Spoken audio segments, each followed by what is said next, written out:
With Outsurance, you always get something out. A licensed insurer and FSP. T's and C's online. Think bigger than just a banking partner. Think a team of specialized experts supporting you to make better financial decisions to enable your growth aspirations. Think a strategic partnership providing indispensable advice to help you make the right moves. Think bigger. Think Nedbank Commercial Banking. For more information, visit nedbank.co.za. See money differently. Nedbank. We're a licensed FSP and registered credit provider. We've upgraded. Our new GIS-linked national address database lets us connect with you better than ever before.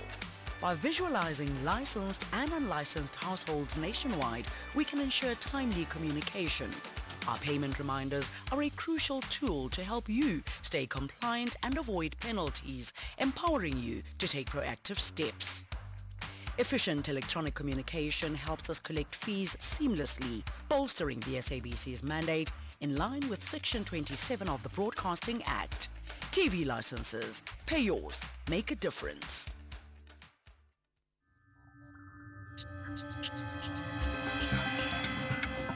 The National Pulse with Ashraf Garda on SAFM. You're listening to the National Pulse, weekdays 3 to 6 p.m. Polokwane, Pretoria, Port St. John's, whichever one it is, you're listening and connecting. My name's Ashraf Garda. Wonderful that you're going to share the next 3 hours with us, and hopefully we will uncover many of the biggest issues that you and I know will impact, and they do impact, the pulse of the nation. So welcome to the National Pulse. To connect and to share your thoughts, save this number 086 000 2032 to go live, and then you can WhatsApp, text or voice note us. Voice notes 30 seconds max, please, right? 0614 104 107. And I can tell you now, there's no question, there's lots to talk about. If I pick up just from yesterday alone, the conversations we had first with Neil Coleman and then the MK Party and others in between, and your thoughts on the budget speech. There's no question as we get into like 24 hours to the budget speech proper, we think tomorrow, that's the conversation. That's one of the biggest threads of the National Pulse today. So let's stay with that. And first things first, we talked to Dr. Mark Burke, who's a DA MP, but significantly the party spokesperson on finance. So Dr. Burke, appreciate your time and welcome to the National Pulse. It's good to be with you. Thank you. So we talked to you on the eve of whether we think it's going to go ahead as it should have done proper last week. Here's the question to you. Do we have a deal or not? We have, as the DA, put forward a number of suggestions over the last couple of weeks. And just over the course of the last week, we've positioned to the ANC what we think is a workable approach to the budget. And the ball is now firmly in their court. So you don't actually know how they have responded or will respond? Unfortunately, I have to report that the ANC enjoys weaponizing time and running down the clock, engaging in brinksmanship. And on this occasion, we said we will stand on the side of South Africans, attempting and doing our best to protect them from increases in taxation. So share with us then what is in your proposal. So let's just recap, going back to the last time round, firstly, that we know, we understand that literally at the 11th hour there was an attempt to make a deal which clearly was not workable. There were significant parties that said they will not be party to a 2 percentage point increase. Since then, there's been lots of hushes and oohs and ahs. We don't really know. What is in your proposal? Well, there are a number of things, but the first proposal or suggestion or insistence, even if you will, is that we cannot increase taxation, whether that's value-added tax, personal income tax, or corporate tax, for the simple reason that South Africans cannot afford more taxation. Then we've said that we can, in fact, focus on collecting additional revenue by capacitating SARS to improve their administration and compliance to collect the revenue already due to SARS under the existing tax brackets, and a small allocation there compared to the budget as a whole of an additional 3.5 billion rand will more than make up the ostensible amount that is now missing because of this VAT gap that the ANC have identified. I can go on with the list, but I think perhaps one other really important one to point out is we fundamentally disagree that South Africa and the state has a revenue problem.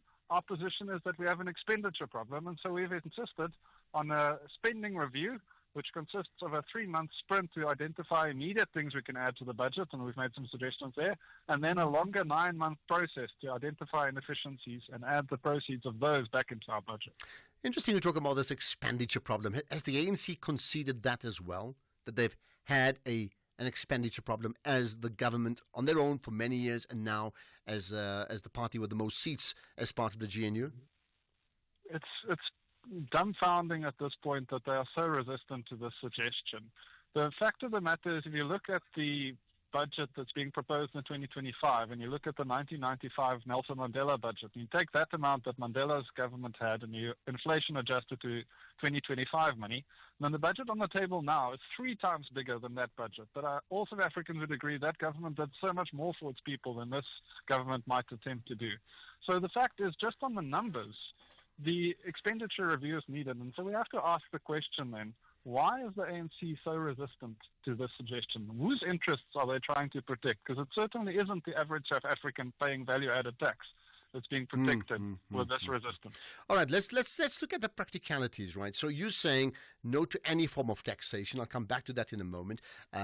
According to what we understand, there is currently a shortfall. So if they don't get any of those monies in that they were hoping to get for the 2 percentage point increase, where would they get the money immediately in terms of one of your key points around capacitating SARS? Because, I mean, even that we won't see the results of that in one day, will we? No, but the whole narrative that there's now all of a sudden a shortfall, and then the infuriating lie that was told over the weekend that because there's this ostensible shortfall, social spending will have to be cut. Social spending, which only represents 1.3% of the total budget. That is now the first thing that will have to go. Is effectively pitting poor people against other poor people, saying, well, those that don't want to pay increased VAT must answer to those who will now lose their social grants. It is absolutely unacceptable, and it's a blatant lie. The fact is there's a ton of inefficiency that can be added immediately. I'll give you 2 examples. One is the DRC war effort. We've already waved the white flag. We've allocated 1.6 billion rand this year, and there's no reason that somebody's been able to give me as to why we're there. The second example is CETAs, which are meant to be these training authorities. It's adding 19 billion rand to our fiscal costs every year. They are corrupt. They're the subject of multiple FIU investigations, and they cannot produce a clean audit. And we can amalgamate and then scrap those CETAs within the course of a week. So the fact is we don't have a problem here in terms of where to look. It's a problem of political will. And I must ask the question again, why are they so resistant? Okay. So Neil Coleman yesterday spoke to us, of course, from the Institute for Economic Justice. He made the point that, they were particularly unhappy around the social grants aspect, as you would understand, right? But he went further. He said, effectively, they're being dishonest. Early as October. Therefore, he actually called for the Minister of Finance to resign. Assuming the minister goes ahead with, taking away social grants to be able to compensate for the loss of the VAT increase, right? Would you support that position and calling for the Minister of Finance to step down? Look, I don't think it's particularly constructive for members of the GNU to, on all occasions, ask for other ministers to resign. But when behavior is egregious, it does become a question. Now, the other question we have to ask ourselves then is, because the ANC seems to plough ahead at the cost of their partners so often, it's highly unlikely that they'll then appoint a DA Minister of Finance. And so the question we have to ask is, who on earth will replace Minister Enoch Godongwana? And will that person be even worse? We don't know. Okay, let's go back to your original point. You said, because one of the conversations we've been having is like, yes, okay, so they won't add the 2 percentage point increase, but be aware there's other ways they will channel that tax increase. You're saying, in fact, from a DA position, not just a proposal, it's what you're insisting on, there can be no form of taxation increase across the board in whichever form, what is overt or covert, right? So assuming that the Minister of Finance goes ahead and increases a tax in some form or the other, we don't know what would you then do next? Well, we remain opposed to any form of tax increase. I'll say again, it's because South Africans can't afford it. I'll also point out that we have no data to support the fact that if we did do something like a 2% VAT increase, that will in fact yield an additional 60 billion rand for the fiscus. In fact, SARS has pointed out to us that most likely it will not. And the previous VAT increase a number of years ago didn't have the intended effect. So it's a remedy that won't suit the ailment. Now, your question is, what will we do if a tax increase is included tomorrow? Yeah. Well, there's a 3 to 4 month process of bills that need to move through Parliament. And the ANC needs to realize now, emotionally adjust to the reality that they control 39% of the seats in Parliament, and they cannot pass a budget by themselves. And they will need to collaborate with other parties. And I'll also point out to your listeners that the MK and the EFF have both indicated they won't be that keen to punish South Africans with a VAT increase. Mm-hmm. So the ANC must now really stop being tone deaf and start listening to South Africans who are saying, no more, we cannot afford it. Okay, so therefore my understanding, and help me if I'm interpreting this incorrectly, if they're going to go ahead with this increase, right, you would oppose it tomorrow as the DA? And therefore the budget will not be passed. Tomorrow is a speech, not a vote. Okay, fine. So the vote happens after the speech. There's, in the next 3 to 4 months, 4 bills that needs to move through Parliament. And if we are not able to find agreement on a way to not punish South Africans with taxing them or punish them with reduced social spending, then we will be forced to oppose that vote at that point. I go back to what happened the last time round. I remember Julius Malema of the EFF making the point to say, deliver your speech and let us decide. I mean, so do you see that scenario being played out once again, that the speech will be delivered, right? Because you don't know what he's going to say, and then agree or not agree, all the parties, including the DA, would then deliver a position based on that. Yep. Yeah, and I'll point out again that it's not our intention to try and embarrass the ANC. We are heavily frustrated at the moment with the way they're going about things. But we have been warning them even before the last failed budget speech that this is not a workable solution for South Africans. So it's entirely avoidable that we end up in a situation where they have to publicly step back from an unworkable proposal. But if the speech goes ahead tomorrow, then yes, as Mr. Malema says, Parliament will then have to fulfill its constitutional duty and vote on these things, and that might very well result in a vote that goes against the ANC and further humiliates them. Okay, and to confirm, just so we understand, that will not happen tomorrow, right? That vote does not happen tomorrow. Okay. Nobody votes tomorrow on the minister's speech. He merely addresses Parliament. Okay, got that. Now, help us understand this part then. You're part of the GNU. You've put together a proposal, right? One of the arguments that came through the last time is it seemed like the different parties that formed part of the GNU were called up literally at the 11th hour, right? Probably 11 a.m., right? Do I get it now that besides you sending a formal proposal, there's been no coffee, over a table and sort of debating the different pros and cons, not just of your proposal, but maybe other parties too that make up the GNU? Well, look, I think your question somewhat pertains to cabinet meetings, which happens regularly and, if needed, on a special basis. But I must again point out for posterity that I'm not a member of cabinet. Yeah. And even if I was, I wouldn't be able to speak about it because those are confidential forums. But cabinet does discuss these things. They made a pronouncement on Monday of last week that this was being discussed. So the parties are meeting and discussing it.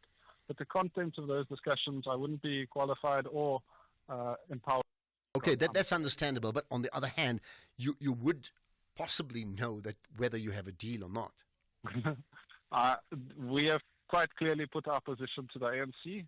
I'm afraid to say again that it seems like they're running down the clock and hoping that somebody will blink. Okay, but I mean, if that's the case, I'm just trying to understand this. That means somehow it's been communicated to you via whoever that you don't yet have a deal. You could have a deal tomorrow morning, but not now. The DA's position on this is quite clear. If there's a deal by tomorrow, the minister will speak to that, I'm sure. If there isn't a deal, then whoever's involved in communicating that will do so. It'll be, somebody from the DA, I'm sure, and somebody from the ANC. Unfortunately, we've seen from the ANC side spin attached to these things. The fact of the matter is the DA keeps standing on the side of South Africans, and our position is we can't tax them more. We've communicated that quite clearly.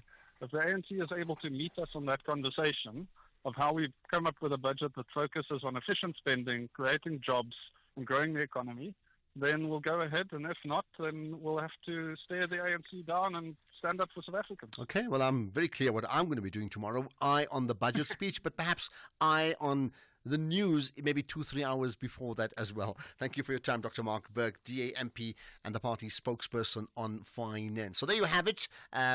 Your quick thought, quick reaction to this conversation, because it is the national pulse. What does that do to your pulse? Do you get a sense that a deal has been made, or it's actually pretty far apart? But the DA is very clear that any form of taxation, not just the 2 percentage point increase. So, the other one was, increase of corporate tax, sort of a wealth tax. Some were saying some other toll, there could be a petrol levy, whatever. In fact, the DA is saying any form of tax increase, they will not support it at all. And if the ANC doesn't have the DA's support, well, and they're not going to get the EFF support or the MK party, the numbers just won't gel, isn't it? Okay, that's why you tuned in. This is the National Pulse. Andile, the CEO of a multinational corporation, is driving home with his daughter. Dad, why is the tooth fairy so stingy? Stingy? Well, she makes sure everyone gets something. Does everyone at your company get something? Yes, they're covered by Old Mutual Corporate's employee benefits. Even Abdul? Of course, he gets retirement benefits. And Sisampo on that big machine. She gets group risk cover if that big machine hurts her. Wow, that's amazing, Dad. Visit oldmutual.co.za/employee benefits and go from questions to solutions for your employees with Old Mutual Corporate. Old Mutual Life Assurance Company SA Limited is a licensed FSP and life insurer. T's and C's apply. Jazz lovers, the wait is over. Africa's grandest gathering returns on the 25th to the 26th of April at the Cape Town International Convention Center. Experience 2 nights of soul-stirring jazz, electrifying collaborations, and over 30 world-class artists across 4 iconic stages. Don't miss this unforgettable musical experience. Get your tickets now at ticketmaster.co.za. Brought to you by Independent Media, proud media partner of the Cape Town International Jazz Festival.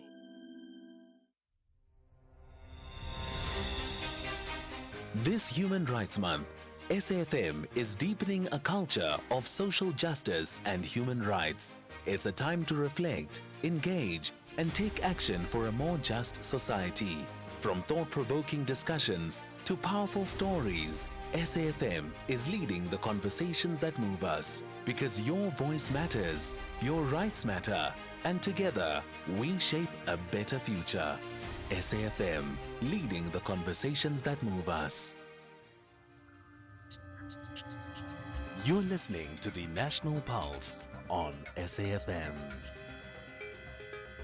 All right, so let's now move to the Daily Global Watch, and we get to the Philippines now, because the former Philippine president, Rodrigo Duterte, has been arrested on an international criminal court warrant. Now, just to pause there, often you get these warrants and people don't get arrested because they don't go to countries where they can get arrested. It means countries are not signatories to the ICC. I think the USA and Netanyahu is a good example of that. Anyway, he's been arrested and is accused of crimes against humanity. Now, human rights groups have welcomed his arrest, saying that thousands of Filipinos were executed during his war on drugs campaign as the president.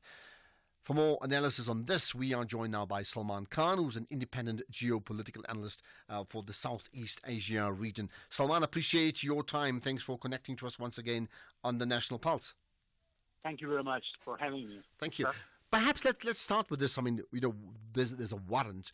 One thing is converting a warrant into an actual conviction. How strong a case does the ICC have?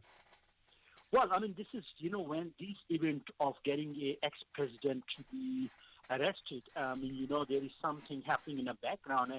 And this is all about the political dynamics as well as the geopolitics being played at the localized level, international and regional level. You must not forget that politically, geopolitically, the Philippines is situated at the place with, 7,000 island, and there's over 100 million people living there. Yes, drug is one of the problem, but what is the major problem is the rift between China and USA, and that's where is the tilt. That because we must not forget the background. On the 16th of May, there is a local election for the mayor, and Duterte was campaigning from Hong Kong to coming back with a powerful notion that he will be re-elected and he will make his way back into as a president. Now, the problem is, the twist of the story is that he is now become a pro, and he was a pro-China and pro-Russia.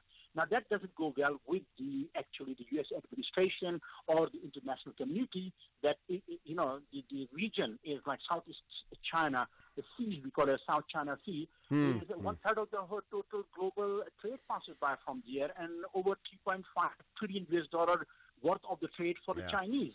So these things play a big thing, and of course, as much as we see the swift action, Ashraf, from the ICJ, but when we see the dichotomy of the same ICJ unable to arrest for the warrant of arrest of the Netanyahu or the Modi, which is 100,000 people have been killed in Kashmir, and over 47,000 people have been killed in Gaza. Where is the justice? I mean, he was cleaning up his economy. He was cleaning up his country.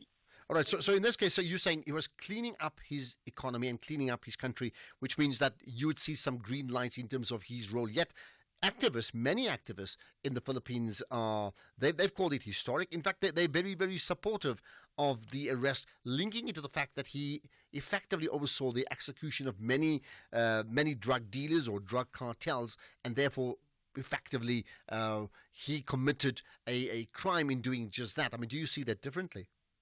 Yes, and I do. I've been following the story. Actually, we must need to go. We need to go under the surface.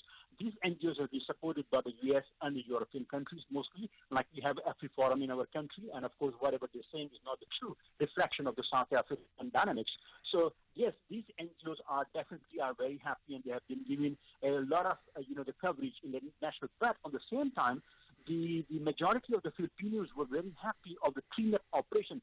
Because before the Duterte came as a mayor to his work as a presidency, the whole of the Philippines, 100 million people, 40% of the population was on a drug. And he sees that if he did not do anything drastically, that the whole of the country will become a drug addict, and he will become the powerhouse of a narco economy. And I'm sure with controlling the South Africa with the Robben Island one, and then having a 7,000 islands small dotted around the country, and they all was becoming a part of a narcotic economy which was exporting the narcotic around the world, and he took a drastic action. Okay. I'm not condoning him that he's done the right thing, but I think he was too heavy-handed. He must be standing in a court of law, but where we see the international application of the law, that's really the dichotomy. Okay. Is very obvious. The other narrative is that, in fact, the actual arrest was unlawful because the Philippines themselves withdrew from the ICC as long ago as 5 or 6 years ago. I mean, is that true? Is that the case? It is, yes. 2019, they revoked their status, and they didn't want to be a part of it. But having said that, there is also a family dynasty, the rift between the current serving President Fernando Marcos and his family, because both of the political parties are trying to run for the office. And now he still wanted to be in the office, Fernando Marcos. So he actually has been cooperating with the ICJ as well, and it is illegal arrest. First, he resist. Then he said it is okay for him to be arrested, but we will see the fate of his trial, and not internationally in his own country. So I think there is a lot of political maneuvering, politicking happening in between. And of course, not forgetting that on the 8th of November 2024, Fernando Marcos has also signed a international treaty with the International Court of Justice as well as the International Arbitral Court that the South China Sea is belong to Philippines. So now, for him to be remaining in an office, it is very important for US and the West to be. And if the return of the Duterte has to have, then we might revoke that and go back into the office and become a pro-China and Russia. So there are dynamics, there are political and geopolitical dynamics at the play. You do not just get arrested. You do not arrest the ex-president as fast as, why not the same thing happened to the Netanyahu and the Modi, President Modi. All right. And lastly, very quickly, I mean, he was the mayor of the region of Davao, and I understand that he effectively cleaned up that particular region, right? Which that gets me on to another thing. How are that region citizens, how are they responding? And do we now have any evidence of the people of Philippines completely divided on this and that division playing out in the streets? Well, I mean, it is very obvious. If you look at the history, if you go into not onto the normal, your cartel of the Rupert Murdoch media houses, the pumping more of a pro arrest than against the arrest. The local people, Filipinos, are also celebrating that he was about to return and he might will become again to continue. He was not only on the drug, he was also against the corruption. South Africa, and they're very similar. They say also they have a triple tragedy, inequalities, and the people live behind in economic, the uplifting. So the people of the Philippines are very divided, but Upper Echelon, those are politically connected or the narco-economic connected NGOs. They are the one who celebrating his arrest, one of the majority of the people on the ground, because he done a lot of good things. I mean, he had a triple BBBE, which is a build policy, tax reform, all the education from the Trinity College to the university was free in his time. So I think that's it is very sad that this story doesn't come out. But what we see that he's, the drug. Okay, drug. We also have a problem in South Africa and how much we want to see in our country, but our hands are tied. All right. That's where we can leave it. Salman Khan, the independent geopolitical analyst covering the Southeast Asia region. Appreciate your time. There you are. A story we don't often cover, the goings on in the Philippines, but now we know a situation where a former leader of that country, the former Filipino President Rodrigo Duterte, now, he's been arrested on an international criminal court warrant. What happens next in that region? Let's get the news headlines. It's just gone 3:30. Thank you, Ashraf. In the news headlines, preliminary investigations show that the bus driver and the fatal bus crash on the R21 near R Tambo International Airport swerved to avoid colliding with another vehicle before he lost control and overturned. Johannesburg Water has disconnected about 15 customers living in gated complexes for collectively owing the water entity over 2.7 million rand. Some of the suburbs targeted include Glen Vista, Sunning Hill and Baklua in Johannesburg. Officials in Pakistan say gunmen have fired at an express train carrying hundreds of passengers in the southwest. The driver of the train and some passengers are said to have been injured. A full update follows at the top of the hour. SAFM, guiding you through the rush hour traffic. Good afternoon. Starting off in Gauteng, the N1 southbound in Roodepoort has flooding reported near Albertina Sisulu Road. The M1 southbound in Omonde is queuing towards Omonde. Rivonia Road in Sunninghill is slow moving at Witkoppen Road. Winnie Mandela Drive in Fourways has delays between Robert Bruce Road and Broad Acres Drive. In KZN, traffic lights are working at the intersection of the M7 and South Coast Road. The N3 northbound has roadworks reported. One lane's open near the Kalensko Winterton exit. In Umgeni, roadworks reported with traffic restrictions at Alpine Road, and Old North Coast Road is closed just north of Columbine Place. In Cape Town, the M5 southbound queuing towards Milner Road, the M3 southbound slow moving towards Rhodes Drive, the M7 Jakes Harville Drive has a fire incident reported between Samora Machel and Govan Becky Road, so expect delays and diversions.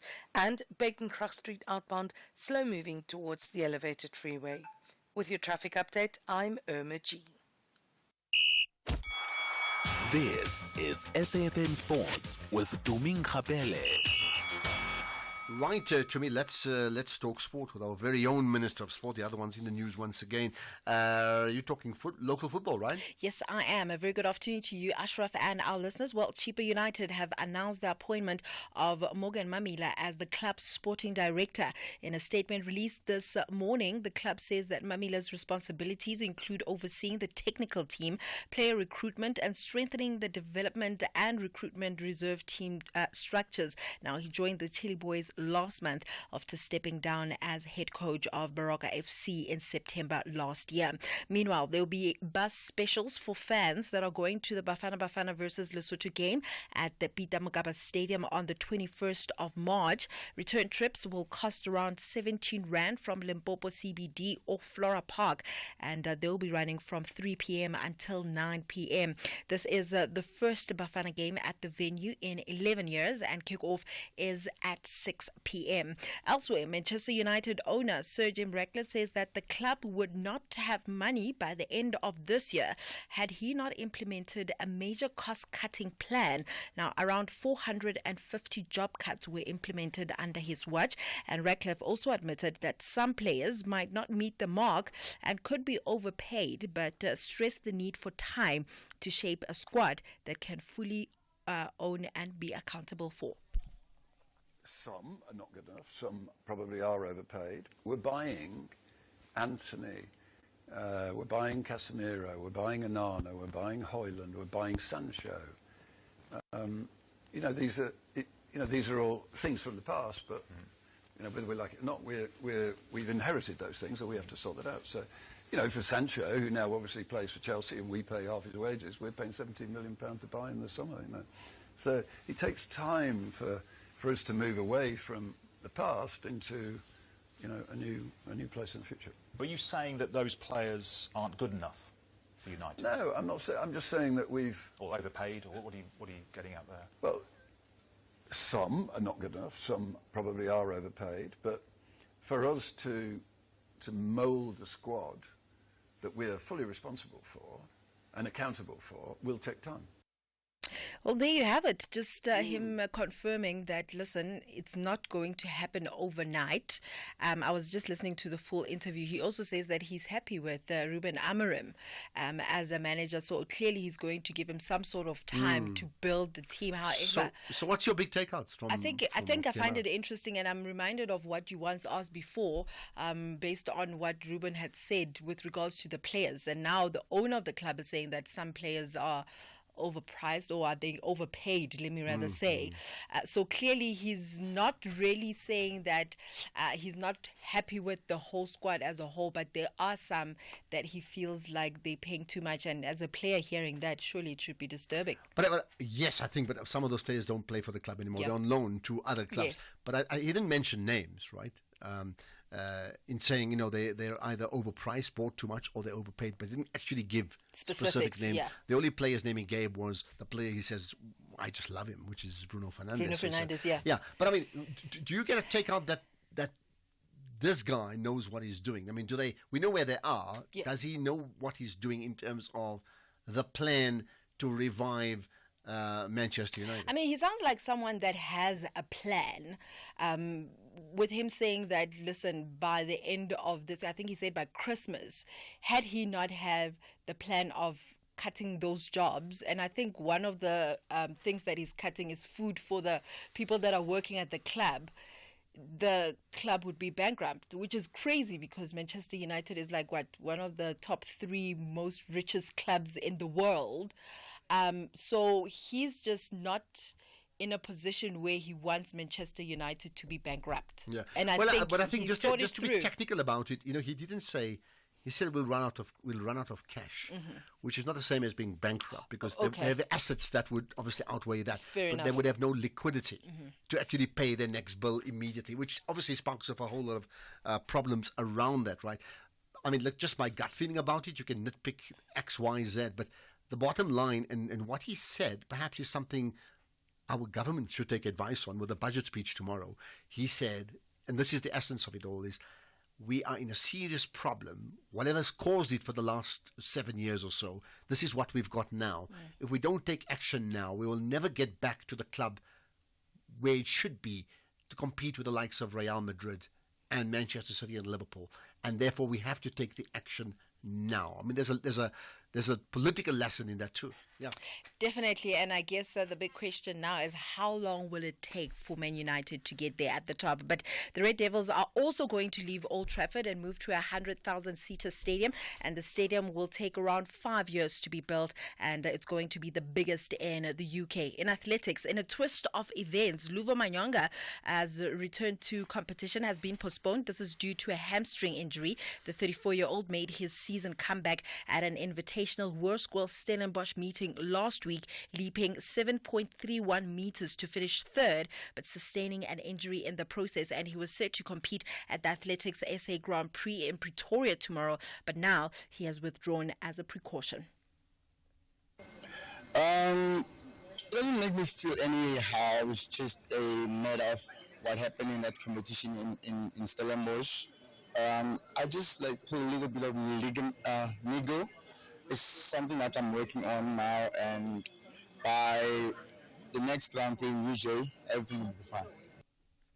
Well, Mayonga is making a comeback after serving a 4-year drug ban, and a lot of people were looking forward to see him competing in Pretoria. With that said, it's a wrap from my side for now. I'll have more in the next hour. Okay, more about Man United and rescuing teams and there's also takeovers everywhere in the world. Goodness, man. Business and sport, you can't separate them. More sport in an hour. Specsavers now looks after your hearing as well as your vision with Specsavers Audiology. With 60 stores and counting, we are South Africa's largest audiology group. For a limited time only, buy one rechargeable hearing aid and get 50% off the second. You heard right. Buy one rechargeable hearing aid and get 50% off the second. Find your nearest store at specsavers.co.za. Specsavers Audiology. Test your hearing and join the conversation. T's and C's apply. Copperbelt ladies and Durban ladies both want to collect maximum points in the early days of the season. Who will dominate this 90 minutes? Limpopo or KZN? This is the Hollywood Bet Super League. Catch Mzansi Queens of the beautiful game. Copperbelt ladies versus Durban ladies on Saturday 15 March at 11:30 a.m. Live on SABC Sport on DTT Channel 4. Also available at your fingertips on SABC Plus. Proudly brought to you by SABC Sport. For the love of the game. Fizzy drinks and fruit juices can make our children sick. Sugar is dumped into their bodies with every sip, which could lead to obesity, heart disease, and diabetes as they age.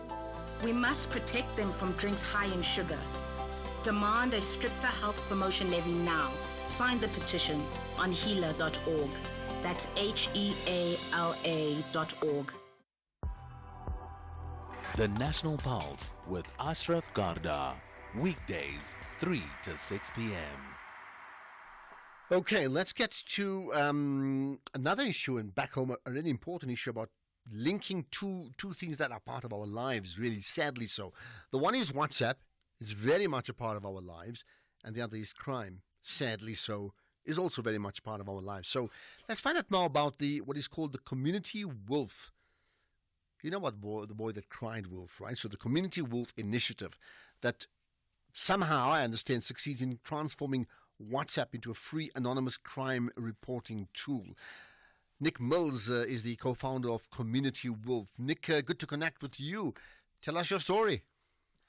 Hi, Ashraf. Yeah, thank you for having me. So I think you made a great sort of introduction there. We've married, obviously, WhatsApp as our primary communication tool in South Africa. There are 30 million of us using it in our first language. And then, sadly, crime is a big issue for all of us as well, and communities all over the country. What we identified was that, firstly, neighborhood watchers were coordinating their safety efforts on WhatsApp already. And so we thought it would be interesting to take all that unstructured, uncoordinated data and interact with it leveraging AI tooling.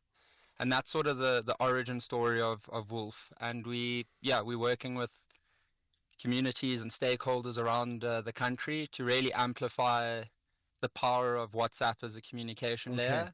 So help us understand this then. So at the moment, right, typically, yes, I'm in a community group. I'm probably on 3 community groups. And one of the most important one is like crime awareness, right? So yes, we get alerts when a crime has taken place in the community. We also get alerts on suspicion, right? And yes, the primary funnel is WhatsApp. So what are you doing that will change what we already have? So the biggest issue with the current format in which all of these groups coordinate themselves is that they operate in silos. So there's no information sharing or data sharing between your neighborhood group and my neighborhood group, assuming we live in different areas. And that's sort of core to the issue. These AI tools are extremely powerful and they work extremely well to coordinate and bring together that data so that we can infer and eventually predict suspicious activity and intercept, because we're able to now take your suspicious activity, marry it perhaps with an event that's happened 2 suburbs down from you, to then coordinate response, both private and public response resources far more efficiently. Okay, so at its core, it's information sharing that gets transferred from one community to another, and that's can be done primarily because of acceptance of that community group, because they would have to accept it, and then artificial intelligence. Yeah. Agreed, and we haven't discussed the Community Wolf number. There's a number that you can interact with one-on-one, so you can forget the sort of traditional WhatsApp groups that communities operate in. There's a number that you can report suspicious activity. You can create an area for yourself if anyone else or groups, perhaps where you work, in an area where you work that may have a neighborhood watch group, there may be activity in that group that you're not privy to, but because you are interacting with Community Wolf and this number, you will be alerted. You can also ask that number to follow you home and triage response in the event you're unresponsive. So it's all the safety tooling that we're trying to democratize, and deliver into the WhatsApp interface in a multilingual, multimodal fashion, and that's sort of the powerful kind of intersection between that communication layer and this AI so I take it, tooling. Yeah. I mean, you've rolled it out already, right? In which areas have you rolled it out? How successful has it been? Yeah, so it's a classic chicken and egg situation where we don't want to publicize the response component of this nationwide without having set up response networks. And that could be local CPFs, private responders, as well as public SAPs and local law enforcement. So an area in which we're piloting from an end-to-end perspective is Stellenbosch, where from SAPs, and it's driven by the CPF, SAPs and local law enforcement, as well as private responders, are all sort of in on this mission to systemize WhatsApp as a communication layer, and they're doing it through our platform. Okay, so that's Stellenbosch. I mean, what more can you tell us? That means, in terms of piloting, are there other communities? Is it one community, 2, 5, or is it still Stellenbosch at the moment? So I'm sitting up in Johannesburg, and we're working with various communities here. It is a slow and steady race, as I say, but anyone can pick up Wolf in its current format and interact with it. So if you go to communitywolf.com and you hit top right, you'll notice on the website Connect with Wolf, and it's free and anonymous. Give it a try. You can create reporting clusters wherever you are in the country, and we will follow those reporting clusters and ensure that the ecosystem where you live is coordinating efficiently. So you're saying if I wish to do so, I'm obviously thousands of kilometers, I'm in Joburg and not Stellenbosch, I could do that on my own and maybe get a few of us to create that security cluster right now, even though the piloting is taking place in Stellenbosch, right? And if I do so, I mean, is there a charge for this from a resident point of view? No, so it's absolutely free from a civilian or community perspective. We are working with the public safety entities across the public and private space to work out commercials and how exactly we fit into the ecosystem.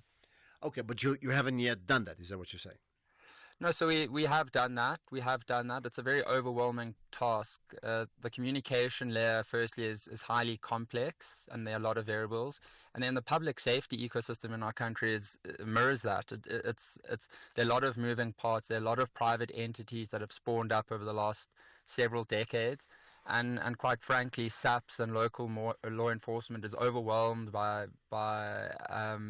just the sheer rate or volume of incidents. So we want to amplify the power of communities by putting a tool in their hand and piping it into those response entities to help them coordinate their quite limited resources. Well, I agree about the power of community. I often say, if you want to build a champion nation, start by building a champion community, or in this case, communities. So we need to be able to multiply that. Just the last thing, therefore, in terms of the piloting, ultimately, how successful has it been?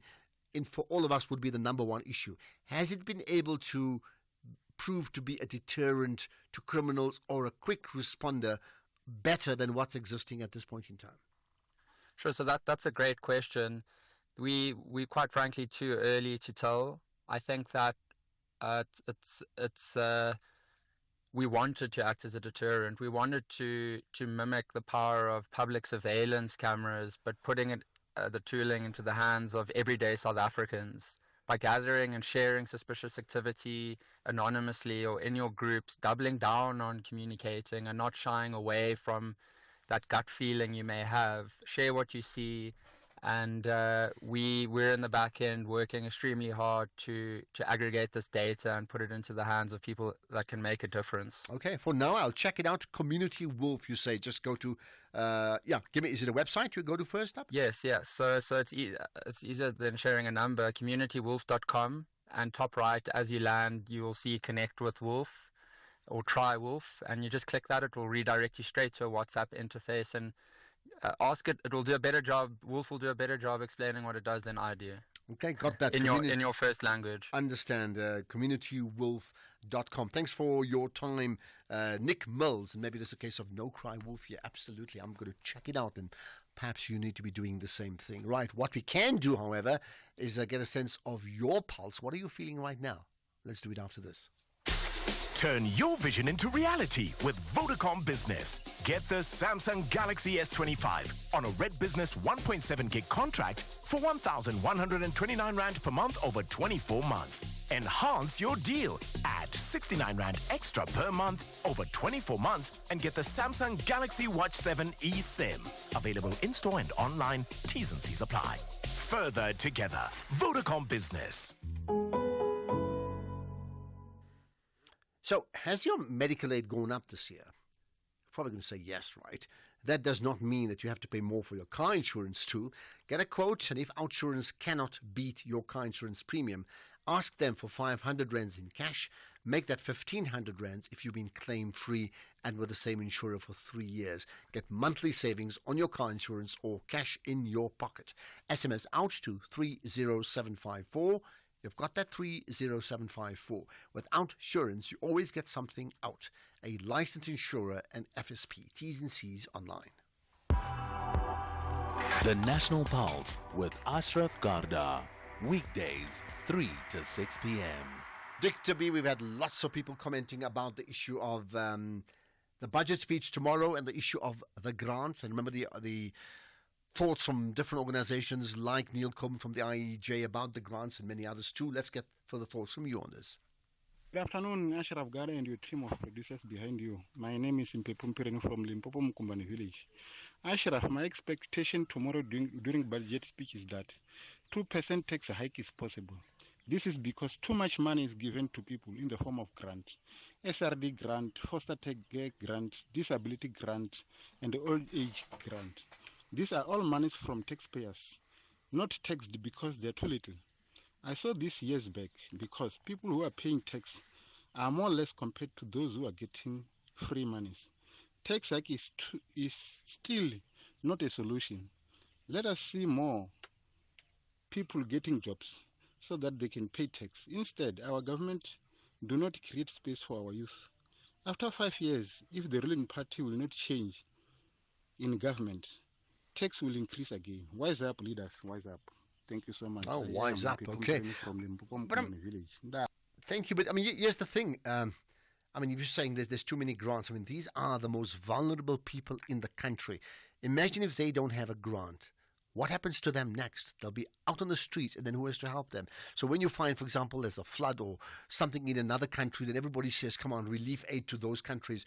Surely we have to do the same for our country. That doesn't mean that there mustn't be an absolute drive around growth and creating jobs. I think that is absolutely paramount. But in the short term, as long as we don't have that, we have to increase the grants and maintain the grants because they are the most vulnerable people in society. This DA person come here on air to do grandstanding. He's not even a member of the cabinet. He doesn't know what was discussed on the cabinet. He's even saying himself those meetings are confidential. Yet he's coming on air telling us about the DA and the ANC.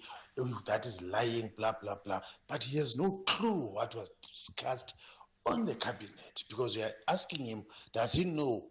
No. In that cabinet, there are different ministers from different parties. But it's coming on air talking about the DA and the ANC. That's grandstanding. Well, I don't know about grandstanding. Yes and no. And the point is, yes, he's not part of cabinet. But like many parties, many people are not part of cabinet, but they head up important committees. And he's the spokesperson for finance. So that's what he does. And they've put together a proposal. gives it to his cabinet, then of course can't be part of the cabinet, but he has to be aware of it, and he has to be aware of what they've put down, and what he's very clear in what you call the grandstanding. He's been very clear what their position is, which means any tax increase across the board, they will oppose it. Good afternoon, Ashraf. This is Pito here in Hartswater. Ashraf, by listening to the DA finance spokesperson, I went through some lines today on X. DA, MK, and EFF, they are on the same group. They are opposing the tax in any form. So the guy doesn't want to say straight, but they are there, 3 of them, for now that I know. But actually, he did say that. He said that he knows they oppose it. So if it came to a vote at a later stage, it's very likely all 3 will oppose it, and maybe for different reasons. They may differ ideologically, but on this one, they will oppose it. Good afternoon, Ashraf, on National Pulse. I think the only thing that can save South African is to cut down the size of the parliament, the cabinet, that all the ministers, deputy ministers must come out. Only the ministers should remain. That's the only thing that can, because now they don't talk about the job creation. They just want to cut the 350. What's gonna happen in South Africa if they cut off the 350? Because they don't create any job. They don't talk about the creation of jobs. I think it's Robert Cullen, Jim's team. Well, it's an interesting question. How many jobs can a deputy minister create, isn't it? Let's get to Imbowana, not to be confused with Imboweni, because we are talking about taxes, right? Imbowana, good to connect with you. Go for it. Yes, good afternoon. Yeah, right. What's your point? It's not a good idea to increase the tax.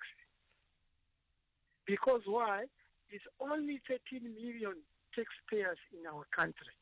And our country got more than 62 million people. So if you increase that tax, it means you are burdening those 13,000 million people. So what the government should do is to cut the cost, like a cost of training doctors. You see, one doctor is costing government 500,000 to train one doctor. And the doctor is trained and the doctor is not working. So what the government should do is labor inspectors should inspect all the companies and employees if they are paying tax. Because a company that is not paying UIF, that company is not paying tax. Okay. Interesting point you make, Imbowana. Thanks for that. Let's get another comment. All on the tax. It shows you that budget speech tomorrow is a very, very important speech. We need to be listening to Matebe in Middelburg. Go for it. Good, Ashraf. Yeah, good day. Okay. My wish for tomorrow is like this. If the minister can just resize the cabinet, reducing the people who are over the age of 60, saying nationally and provincial, people who are over the age of 60 years, go home. So that okay, but it's not going to happen tomorrow. I mean, it's just not going to happen tomorrow. We know that. That's my wish. You know why? These people are over the age of 60 years. What are they still doing in deciding the policies of the youth of the country? People who are less than 60 years old to take over those posts, even in the provincial legislature, should be the same. How much can be saved from these old people in the provincial? I mean, I hear you. Okay, I got that. Thanks for that. But still, it doesn't solve the immediate problem right now. Thank you for that. Let's get another comment just before we get to the news around the issue of state capture. Afternoon, Ashraf. Ashraf, Mkwebane was asked to pay back the money she lost through litigations at work. But Tabitha Dlamini was said to pay the money she lost through oversight. Why can't we have the person who initiated the state capture to pay back the money, because that was a wasteful expenditure? We don't get the result of the state. So it was a wasteful expenditure, that one. We want that money from the person who initiated the state capture, not from Brixton. Okay, so you're basically saying the whole state capture cost us too much money. We should have the Zondo Commission, that is, right? We should have not had that at all, if I understand you correctly, Norman. Lots to consider, more to come. We'll talk about, you may be aware of this, that horrific story about the Kuruleni bus crash. It probably will be covered on the news even now. We'll get further insights into that just after the news. Right now, it's 4 o'clock. Here's Ondela.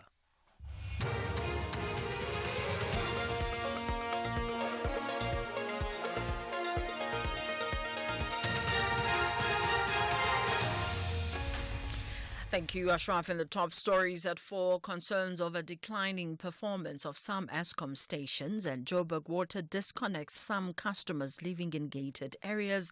For SAFM News, I am Ondelambana, and a very good afternoon. The Minister of Electricity and Energy, Kgosientsho Ramokgopa, has raised concerns about the declining performance of some Eskom power stations. He indicated that the recent implementation of load shedding was primarily due to these power stations failing to maintain the exceptional performance displayed over the past few months. Ramokgopa made the comments during a site inspection at the Kendal Power Station in Ogisi in Mpumalanga. The station has dropped its performance from 81 to 52% in recent months.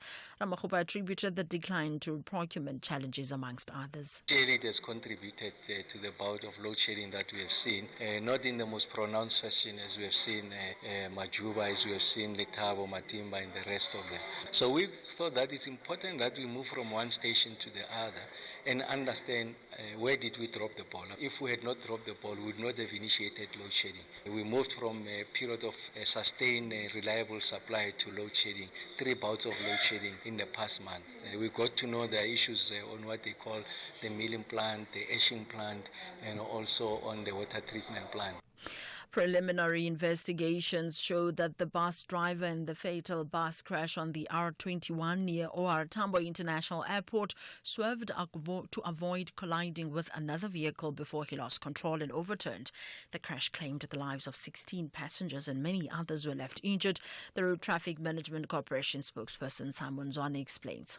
The bus was travelling on this route going towards Kempton Park, following another vehicle. That light motor vehicle was it missed its turn towards the OR Tambo Airport and applied brakes, and the bus driver also followed and applied brakes, and that resulted in this crash where now we have 16 people who have now died, but we are still going to investigate everything.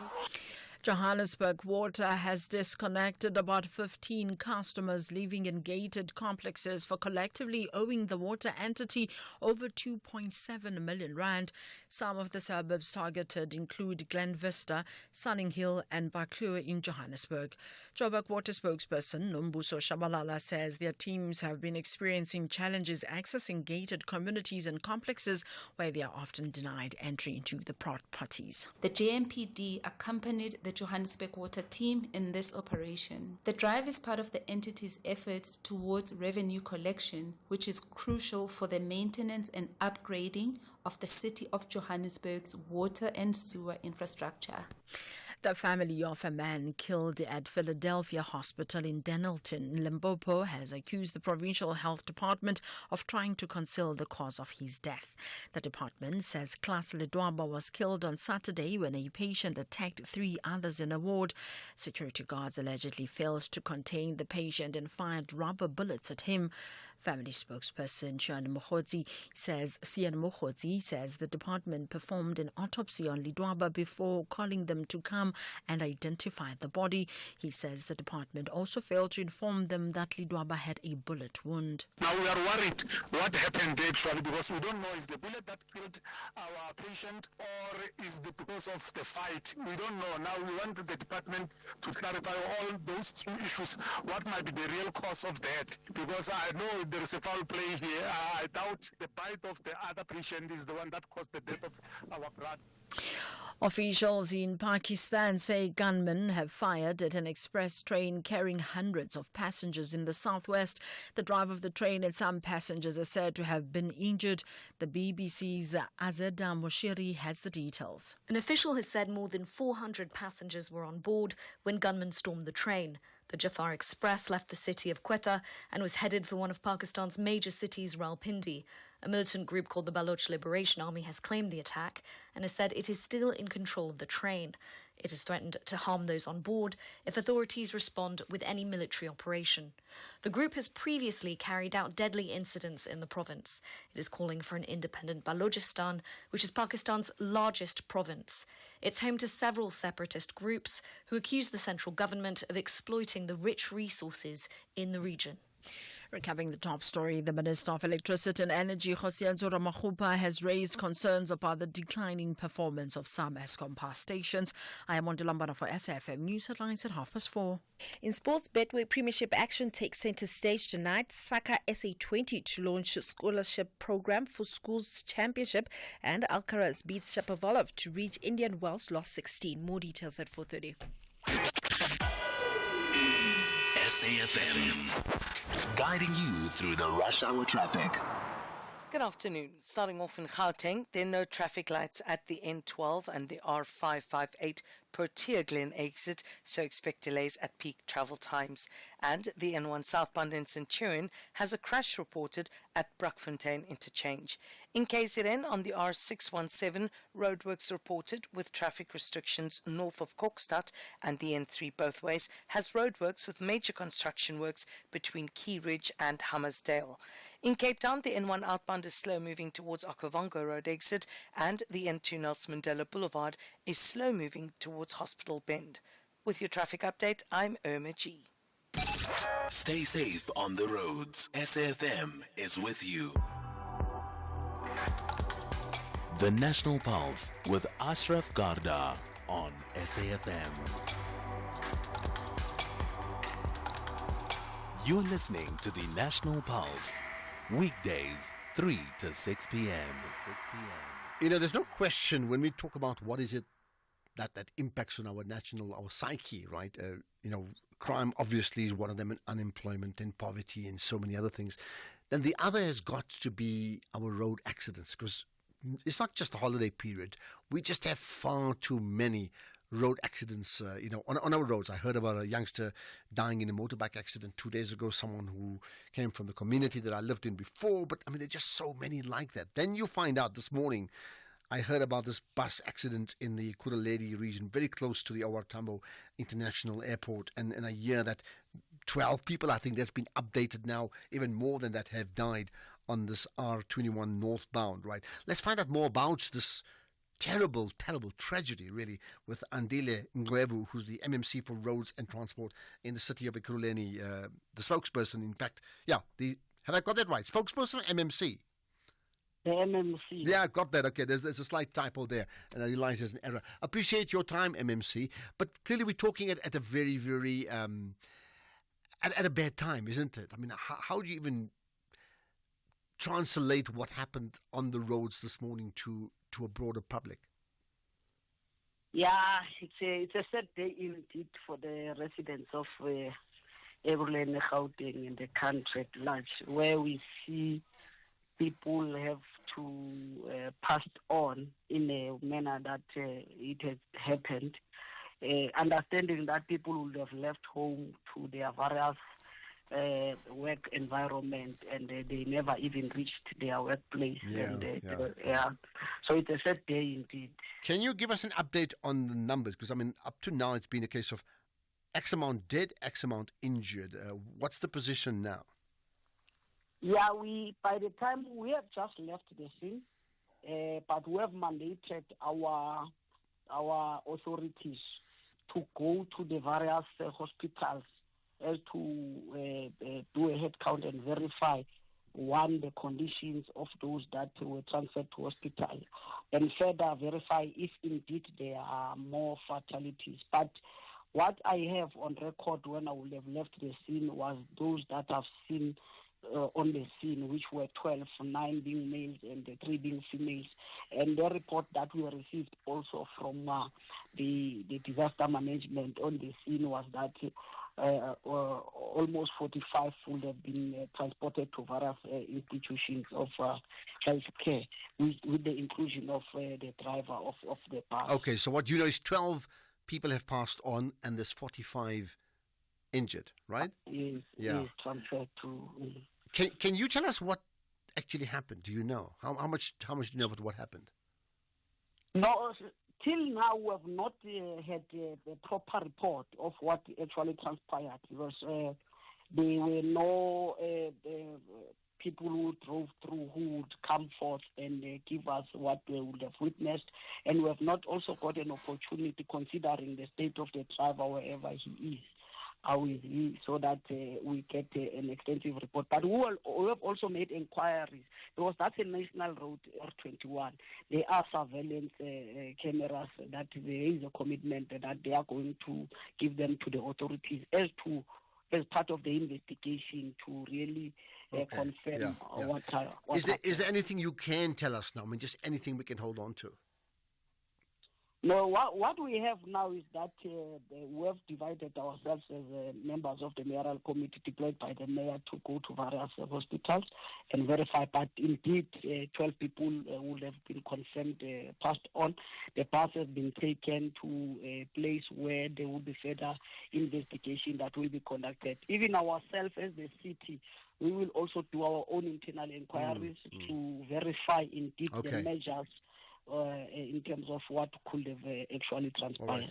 What about, so yes, in the absence of actual information, it's difficult to say, but do you know the position of the bus driver and the bus company and the condition of the bus and whether there was another car or another vehicle involved in this smash up? Because I understand that the bus jackknifed, so I'd heard, right? Yeah. What we have as an information remains an informal information, because what we are picking up is that the driver was driving. The bus belongs to the city of Ekurhuleni. It's a metro bus. It was transporting commuters from Katlehong to Kempton Park. It's their regular daily routes that they use from Katlehong to Kempton Park. And there's an indication that there was indeed a small vehicle that could have participated in disrupting the driver as he was driving, and the driver attempted to run away from that particular vehicle. Unfortunately, he had to hit the side rails, and the bus overturned. And the people who would have spoke to our fleet management division, which I'm responsible for, to give us an indication regarding the roadworthiness of the bus. And indeed, we have confirmed that it went for its fitness test for it to be on the road on the 10th of February. And there is a CUF that confirms that it was inspected. It is indeed roadworthy. So I take it then, in the absence of information, formal information right now, what needs to be happening next? And I understand, I would expect a briefing as well, right? Pardon? I would expect an updated briefing, a formal briefing coming from your side soon. When will that happen? Yeah, we have engaged our team to compile a report. We are intending to do a fully fledged press briefing tomorrow together with the executive mayor, so that we are able to table a full report.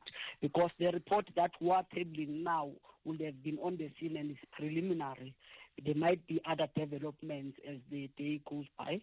So we have made commitments that we will convene a press briefing with a comprehensive Right. report. Lastly, you mentioned that they all are from Katlehong, right? So that will be one community. Can you tell us more about what the community position is? They must be devastated because we can now ring fence. It's one community, one area. Yeah, it's a shock to all of us. Even myself, I'm devastated as the MMC. It's something that happened. It should have not happened. I'm also shocked. I've never. What I'm asking, has there been? Has anybody now done a visit to Katlehong and spoken to the families and provided some support for them? Can you tell me about that? No, there were families that came into the scene. We would have addressed them. They would also verify if indeed the deceased are related to them. Others, they couldn't find them. Then we have made means of transportation to take them to the government mortuary to do further identification. We've also transported them to various hospitals so that they are able to see if they can't get their loved ones. But they were on the scene as the city. We've also established a chalk so that we keep updated all the communities, and people who requires information through our disaster management call center, they are able to engage with us, and we confirm indeed, because we do have a list of people that were transported to hospitals and those who are deceased. I understand. We do have, yeah. All right, let's leave it at that. We certainly look forward to your media briefing tomorrow, and I certainly pray that those who are in hospital will all recover fully. MMC Andile Mnevu, the MMC for Roads and Transport in the city of Ekurhuleni. I appreciate you giving of your time. In fact, so let's take a quick call from Matlakala in Davidton, who wants to comment about just this, right? Matlakala, go for it. Yes, Ashraf. Firstly, let me just wish a speedy recovery to the injured and condolences to those who lost their lives. Thank you. Yeah. My comment is the driving of bus drivers in general, Ashraf. If you check the metro bus drivers around Gauteng, mostly the municipal drivers, they are very reckless, to be honest with you. The question is, if the small vehicle was attempting to stop, what was the following distance of the bus? Considering that it's a public transport and he's driving a big machine. So I'm just saying, in general, the bus drivers, the municipal bus drivers are very reckless. They're just the same as, the cheaper truck drivers. They are very reckless. Well, I agree with you. I mean, there are just too many examples of it. We know, when you're getting close to a bus or even a taxi, rule of thumb is stay away, stay further away. It shouldn't be like that, but it happens far too often. Matlakala, thank you for that. Right. We'll have an update on the President Ramaphosa's Q&A as well, and other things after this. The National Pulse, weekdays, 3 to 6 p.m. All right, now, the President's been busy with a Q&A session in Parliament today, so we're going to play a clip of that where he comments on executive orders and statements that's come out of the United States. Every single day there's been something or the other, and there's been new developments around, who can gain citizenship to the USA and other things, right? So here's the President. Remains a strategic as well as a historic partner to our country. South Africa maintains its active engagement with the United States through political, diplomatic, and economic channels. Soon after the establishment of the Government of National Unity last year, the Minister of International Relations and Cooperation, as well as the Minister and Deputy Minister of Trade, Industry and Competition, they all undertook official visits to Washington, D.C. for engagement with the administration. They also engaged with members of Congress, business people, as well as academia and think tanks in the United States. Now, following the election of President Trump in November last year, I had a telephone call with him as president-elect to congratulate him on his election and to reaffirm our own commitment as South Africa to strengthening relations between our two countries. Ambassador Ibrahim Rasool has recently been posted to Washington, D.C. for his second stint as our country's envoy to the United States. Ambassador Rasool is on the ground and briefs me almost every other day. He's on the ground with his team, engaging various stakeholders to underscore the importance of deepening economic, political, and cultural relations between these two historic partners, the United States and South Africa. We have taken note of an executive order on recent statements by the current United States administration about South Africa and aspects of our domestic and foreign policy.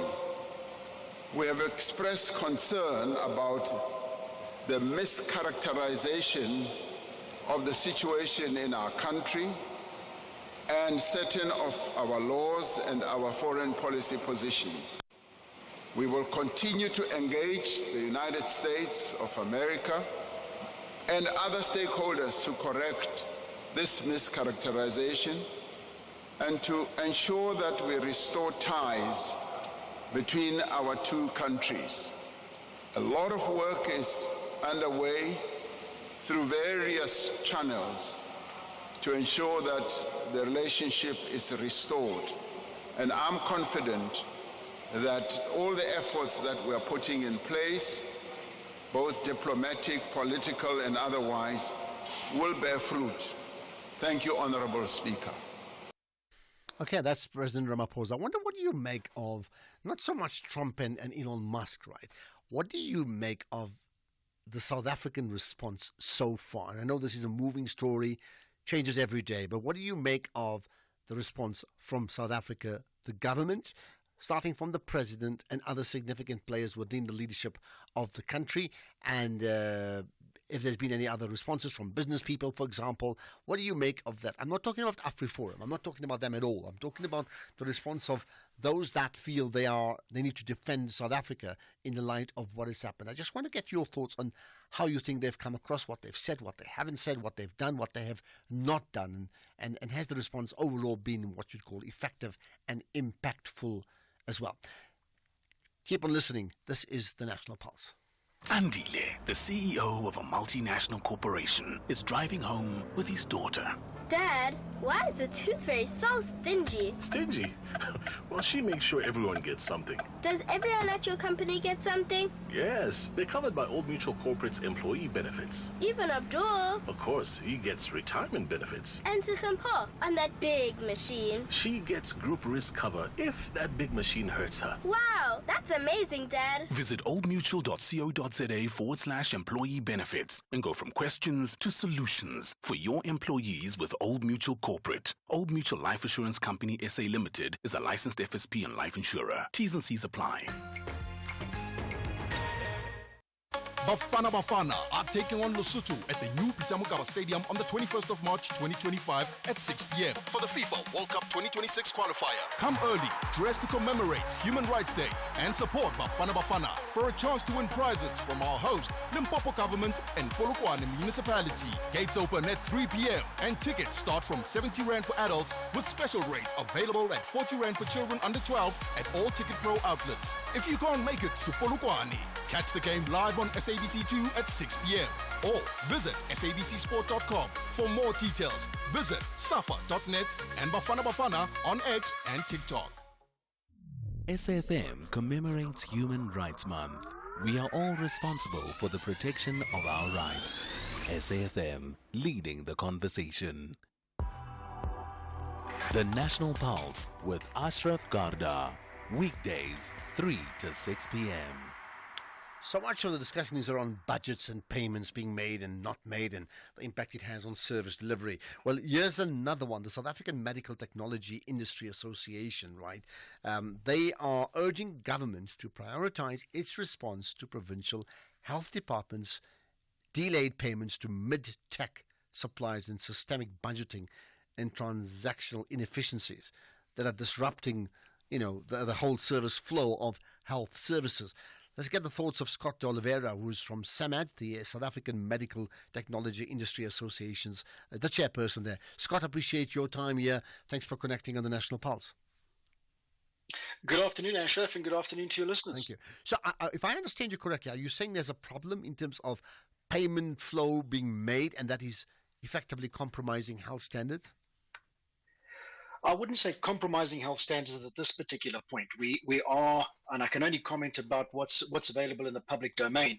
We are aware of the fact that the two largest provinces in the country, being Gauteng and KwaZulu-Natal, those are the ones that serve the greatest patient numbers, have informed suppliers that there's insufficient budget to cover the current financial year, and as a result have suspended payments to suppliers. We're also aware of a circular that was distributed through the KwaZulu-Natal Department of Health that outlines significant cost-cutting measures and have indicated that only emergencies are to be dealt with and that all planned or elective-based procedures should be delayed or postponed to the next financial period. So as I'm sure you can appreciate, and I'm sure your listeners can appreciate, this has a significant impact on the ability of healthcare providers to deliver quality care to those in need. Absolutely. So you're saying these are monies owed already to suppliers. This is not something exploratory. The monies are owed to suppliers. Why is there a delay in payments? I mean, where's the logjam? Well, let's take a step back, if I may. So in our recent engagements with both the Department of Health, the Department of Trade and Industry, and most recently the President's Office, we've highlighted the fact that there is unresolved government debt that amounts to just a shade under 1.2 billion rand. That's to 50 SAMED members at this particular point. Now, in essence, half of that is outstanding for more than 120 days. So the impact that it's having on suppliers to hospital groups and hospitals across the country is significant. Now, the stumbling block, as I say, we get conflicting stories from hospitals and various different departments. The challenge that we're seeing at the moment is the ineffectual transfer of monies from institutions to suppliers. So why would it be ineffective in terms of transfer? I mean, so one thing is not transferring because, province doesn't have the money, right? You're saying this may not be the case. This could be something else. There's just some delays in the processes. Well, we're talking ineffectual processes at certain hospitals, and we're also seeing what we've been told as various different suppliers, the insufficient budgets available. Now, we also have been told by a number of various different departments across the country that often the budgets that are available or the payments that are being made currently are future-based payments. Ideally, the budget has rolled over to the next financial period, and that there isn't actually sufficient budgets in place to cover what the demands are of various institutions in the current financial year. So what happens next? I mean, what can you do? I mean, in the organization that you represent? Well, we lobby on behalf of our members to specifically the state in this particular point to come to the party and really address the situation that is becoming untenable. We have a number of members that are being pushed to the limits in terms of their financial capacity. And we are aware of some members that have already ceased supply to the state sector, and we are aware of some members that are considering this. Now, we urge all of our members to honor their current contracts and tenders, but the situation is becoming untenable, and as such, we're calling on state sector across the board, including the President's Office, to really get involved and have this situation resolved. Now, if I may, I want to read just a small excerpt from one of our members, because I think this really highlights and brings into sharp focus the reality of the situation. So if I may, just bear with me. Yeah, go ahead. Non-payment by the Department of Health has severely impacted our cash flow. We are unable to service our creditors or meet our monthly expenses. As an SMME with limited resources, we are under immense financial strain. My business was debt-free up until 8 months ago, when I had to approach a bank for a 1.5 million rand overdraft, costing me now in excess of 19,000 rand worth of interest a month. Most of our products are imported, and without sufficient funds, we are unable to fulfill orders. This directly impacts patient care and my ability to service my employees. Due to non-delivery of orders, we face being blacklisted by several departments and hospitals. If we don't receive payments that are owed by the Department of Health by the end of this month, we will be forced to close our doors and lay off in excess of 20 employees. So I think that brings into sharp focus the reality that a number of our members, in this case, small to medium enterprise, that are being drastically affected by the inefficiencies of processes first and foremost, and the mounting massive debt that is currently owed to suppliers across the country. Well, I mean, that story is horrific, and it just shows you just their absolute vulnerability in a very, very short period of time anyway, right? So where does the buck stop? Is it with the Minister of Health? Is it with Treasury? Is it with, the DG at the Department of Health? Where does the buck stop? Well, we're engaging with multiple levels throughout the various different provinces and the various different national departments. I would suggest, as I say, that this becomes a hot topic of discussion at various different levels, and we're urging the ministers of the Department of Health, Trade and Industry. And as I said, we've also engaged with the President's office to really bring into sharp focus the reality of the situation and how dire the situation actually is. So we're calling on ministers and MECs to engage with us as actively as we possibly can to bring the situation into a manageable predicament. Well, I'm pretty sure we're going to get people responding to this conversation, patients in one case, but certainly also suppliers, the medical suppliers that you talk about, because that certainly then will compromise the patient's health very, very quickly, sadly so. Thanks for bringing it up, Scott de Oliveira. I hope somehow or the other it can get resolved, but I can tell you now, just about every day in the last few months that we speak to someone from government, when it comes to service delivery problems, there's only one phrase they use: we don't have the money.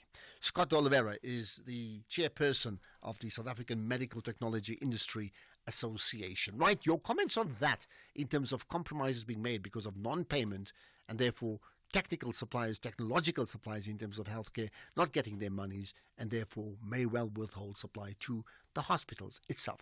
4:30, here's the news headlines with Ondela Mbana.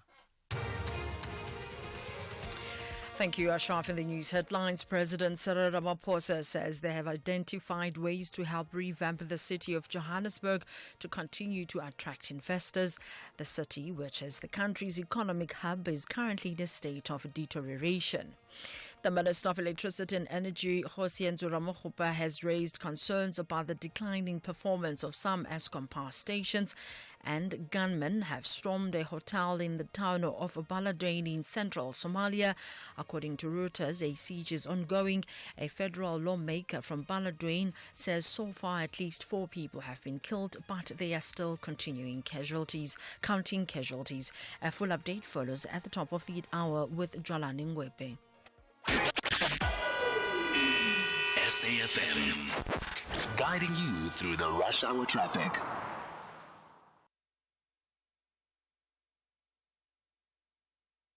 Good afternoon. Starting off in Gauteng, the N1 northbound in Midrand queuing towards Samrand Road, and the N1 southbound in Centurion has a crash reported at Brakfontein interchange. All lanes are open. In KZN, the N3 westbound has a stationary track at Key Ridge. The N3 westbound is also queuing towards Spaghetti Junction. In Cape Town, the M7 Jakes Hartwell Drive has heavy traffic reported between Samora Machel and Govan Becky Road due to an earlier closure of the carriageway, but the road since has been reopened. And the N7 northbound in Dunoon has a stationary vehicle at the Malibongwe Drive off-ramp. With your traffic update, I'm Irma G. This is SAFM Sports with Tuming Khapele. Okay, so you got a whole lot of league games on the go tonight, to me. Absolutely. The hectic Betway Premiership schedule continues today, and for Orlando Pirates, they travel to Cape Town, where they will play Stellenbosch in a must-win league game as they look to close the gap on log leaders Mamelodi Sundowns. Rivero says that Stellies are definitely a difficult team to beat, and that's not the only action for today. It is TS Galaxy who are in action also today against SuperSport United. And talking about TS Galaxy, Chairman Tim Sugazi says that the club is looking to extend the contract of Keegan Dolly at the end of the season. Galaxy signed Dolly on a free transfer in November last year, and Sugazi says that signing Dolly was not only for the field of play, and he'll also be used in other departments too. Also in action today, Mamelodi Sundowns will be looking to extend their lead at the top of the table when they face Amazulu and Magezi host Richards Bay, and kick off for these games it's at 7:30. Elsewhere, Paul Pogba's ban has officially come to an end today after serving 18 months of suspension due to a failed drug test. And despite his return being so soon, the Frenchman still hasn't found a new club that will welcome him back. In cricket, South African Cricketers Association CEO Andrew Brieske says that the school's SA20 Championship is a good platform for young talent to experience competitive cricket and play at a high level. This is after they announced their partnership with SA20 ahead of the championship finals this weekend. The school's SA20 scholarship program is basically aimed at promoting the development of young cricket talent in South Africa. We all know that cricket talent is nurtured at school, and we have great provincial competitions, but now we have a fantastic schools competition where boys and girls from around the country can compete against each other and play at the highest school level that you can. So we're hoping that new talent will be unearthed, that boys and girls will get an experience of playing at a high level and playing competitive cricket. So all in all, South African cricket benefits from this. Meanwhile, Australia will play England under lights at the Melbourne Cricket Ground to celebrate the 150th anniversary of Test cricket in 2027. The match, which will happen from the 11th to the 15th of March, will commemorate the first ever Test played between the two arch rivals in Melbourne back in 1877. It will be for the first time that the MCG hosts a men's day-night test after a successful women's Ashes pink ball clash at the venue earlier this month. Australia hosts England for 5 tests starting in November this year. In rugby, international rugby will return to Bloemfontein when the Cheetahs host Georgia in July, just a week before their test against the Springboks in Nelspruit. Now, the Georgians, whose tour to South Africa is for the second time, will cross swords with the Free Staters at Free State Stadium on the 12th of July. And Richard Cockerell, who is a former England hooker, says that he is excited about this match. Then the Boks clash against Georgia on the 19th of July at Bombella Stadium, and will be the third and last in the incoming series, which kicks off with 2 tests against Italy on the 5th of July in Pretoria and a week later in Gqeberha. In tennis, Carlos Alcaraz kept his Indian Wells campaign on track with a 6-2, 6-4 win against Canadian Denis Shapovalov in the third round. Alcaraz will next face Grigor Dimitrov, who beat Gael Monfils 7-6, 4-6 and 7-6. Meanwhile, Katie Bolter is out of the competition after a 6-love, 7-5 defeat to 7th seed Elena Rybakina in the third round. On that note, it is a wrap from my side for now. Tell me something. Did you see that whatever, can I call it New Trafford Stadium? I mean, the specs around it. I did. It's humongous. Well, 100,000 capacity. They've got 3 masts. I believe that the tallest mast, 200 meters high, can be seen from the outskirts of Liverpool, which is about 30, 40 kilometers away. That's the plan, to make it a signature stadium that people want to visit, according to them, like how you'd visit the Eiffel Tower, like when you're in Paris. Like, you can't miss it. It looks absolutely amazing. And someone then said, with the lights on also. Yeah, and someone said, and of course it's got an umbrella, so that means it's not an open stadium, it's closed, but it's see-through closed, right? So you're going to have this umbrella that covers it permanently, my understanding is. But someone has been sending something on WhatsApp. It says, how? Old Trafford, Carnival City. Okay, bye. More sports in an hour. This business feature is sponsored by CFI, an authorized financial services provider, a global leader in online trading, now available in South Africa. Visit cfi.trade today. Economic news on SAFM. Facts and figures you can count on. To the numbers we get with Makwe Masilela, Chief Investment Officer at Makwe Fund Managers. Makwe, you've got news, local and global, as always. But first up, clientele, you've got the interims, right? Yes, Ashraf, afternoon to you and to your listeners. The share price is down 3%. The guys faced difficult economic conditions, which led to higher levels of withdrawals, suspensions of debit order mandates, and disputes. Remember, they acquired One Life in July 2024, which helped their profits. And profit is headline earnings per share up 37%, and also due to decrease of almost 55% in the net insurance service, more than 100% increase in the net insurance finance income, and also a 38% decrease in taxation. And Ashraf, other than the recession fears, stocks are under pressure also from a stronger Japanese yen and a spike in sovereign bond yields as investors unwind the yen carry trades on expectations of an upcoming interest rate hike in Japan. And adding to instability in the mix, lawmakers in the US are scrambling to pass a spending bill to avert a government shutdown. And not forgetting, Ashraf, that investors have been worried about elevated stock valuations for some time now. now and looking for a catalyst for a market correction, and a combination of concerns about the trade or geopolitical tensions and an uncertain economic outlook could be that catalyst. And oil prices helped by weaknesses in the dollar, although gains were kept as concerns mounted over a U.S. economic slowdown and also the impact of trade tariffs on global economic growth.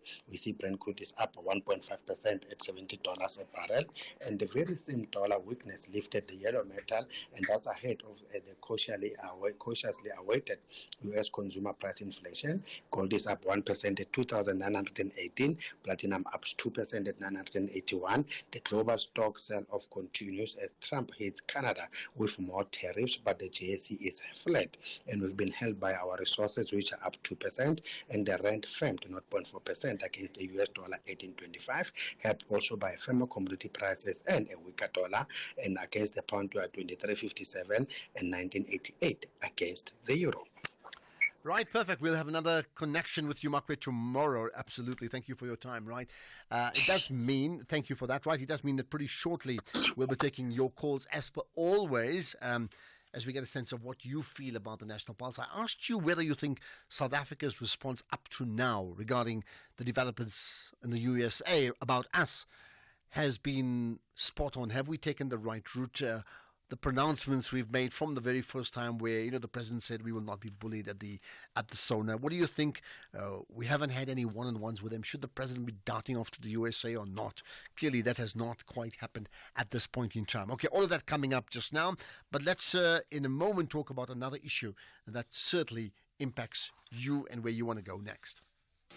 Thank you for tuning in to today's business feature, proudly sponsored by CFI, a leading trading app now available in South Africa. Download it now. Visit cfi.trade today. Hi, I'm Lewis Hamilton. Victory demands everything, but the journey is never solo. My team carves the way, data and innovation are my compass. This is how today's champions are made. Trade like a champion with CFI. Access over 15,000 instruments, advanced trading tools, 24/7 support, and superior trading services. Visit CFI.trade today. CFI Financial Markets LLC is a Category 1 licensed broker by the UAE Securities and Commodities Authority. Trading involves high risk. CFI, empower yourself. The National Pulse with Ashraf Garda.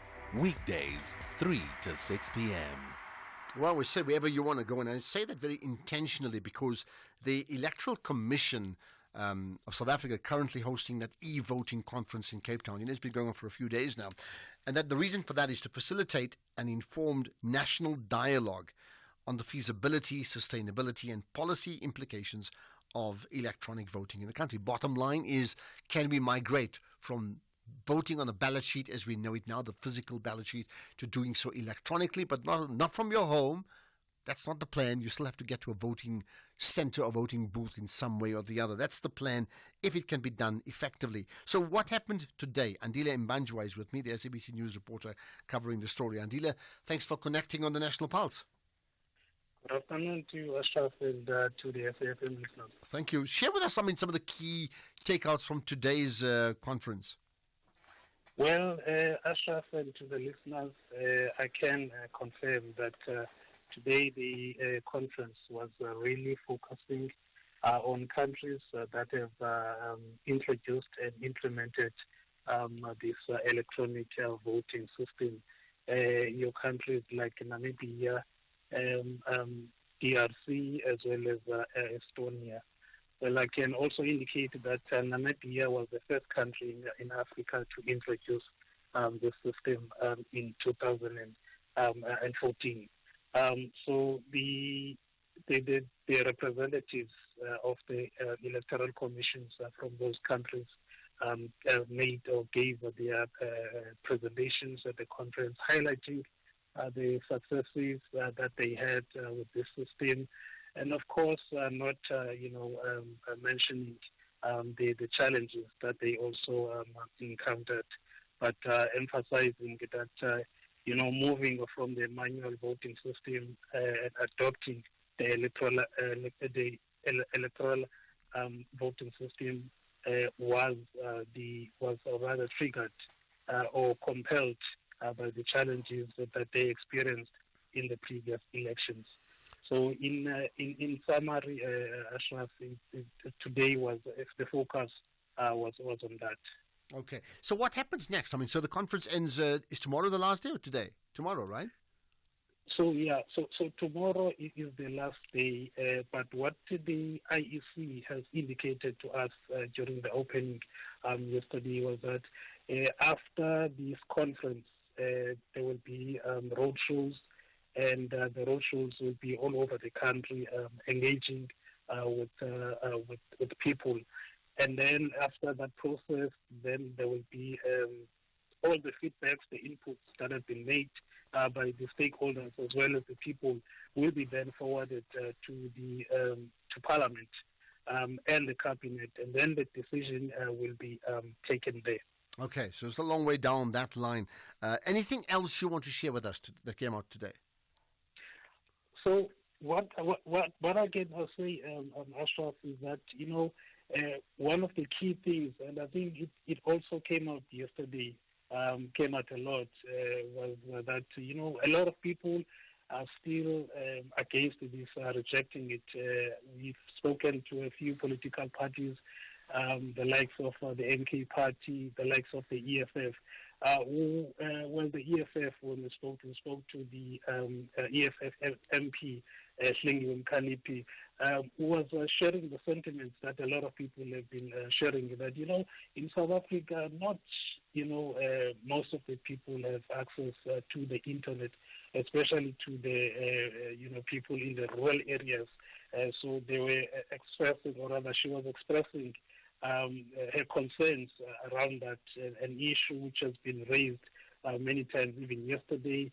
And of course, we also had representatives from the Association of Communication also sharing the same sentiment that, as much as the country is the direction that is likely to take in terms of its electoral system, but we still have, there's still a lack of, infrastructure to have that successfully. So not everyone is convinced that this could be, done successfully, considering those challenges and the lack of internet to some people. Yeah, absolutely. Okay, let's leave it at that, and we'll connect. If maybe tomorrow, if something really interesting or important develops, Andile Mbanjwa, the SABC News reporter, covering the story from Cape Town about the Electoral Commission hosting the e-voting conference, all about to e-vote or not to e-vote. That is the question, right? Let's feel your pulse. The citizens are not willing to settle for anything less than a win. And now it's with Haaland and on to Foden.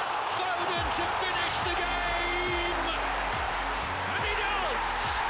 However, the Seagulls want to triple their efforts to collect valuable points against reigning champs. Lovely touch for Mitoma, and Mitoma could be away. Here it is. Mitoma one-on-one. Mitoma, delightful. This is the Premier League. Witness the superb contest, Manchester City FC versus Brighton and Hove Albion FC, on Saturday, 15 March at 4:30 p.m. Live on S3. Also available at your fingertips on SABC Plus. Proudly brought to you by SABC Sport. For the love of the game. First touch ladies have a tough assignment to demonstrate the importance of a good first touch. Meanwhile, TS Galaxy Queens refuse to settle for anything less than 3 points. This is the Hollywood Bet Super League. Catch the thrilling battle between First Touch ladies and TS Galaxy Queens on Saturday, 15 March at 2:30 p.m. live on SABC 1. Also available at your fingertips on SABC Plus. Proudly brought to you by SABC Sport. For the love of the game.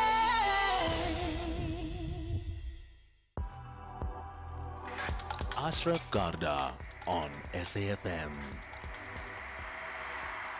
Okay, so let's get your thoughts. I certainly want to know what you think about some of the biggest issues we've covered. In fact, the issue of the budget speech for tomorrow is central. You probably heard the conversation with the DA's spokesperson on finance, who was very clear that they've put together a proposal. In fact, not even a proposal, conditions, right, regarding the budget speech and their acceptance of it.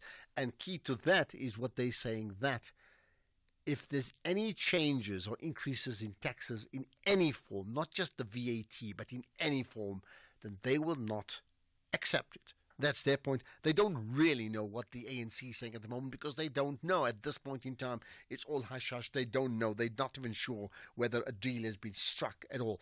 That's and that's significant in terms of what may happen after tomorrow. But what do you think? I mean, in terms of not just the DA position, in fact, the EFF and MK has got very, very similar positions, so as many other, activist organizations all saying the same thing. There's no way we can afford to increase the budget, the VAT by any percentage point. We just can't afford it. We can't afford it at all. But then where does the money come from? Government needs money. Can we get a quick solution? That's what I'm talking about, not long term. Long term, there are many suggestions. What's the absolute quick solution around this? In the meantime, let's get to comments. We're going to get to comments about the accidents and drivers in South Africa in general. But Peter, in KZN, you've got a comment on the budget. Thank you, Ashraf. Good show. Thank you. Ashraf, I heard Olivia speaking earlier in the health sector, but I'm from the construction sector.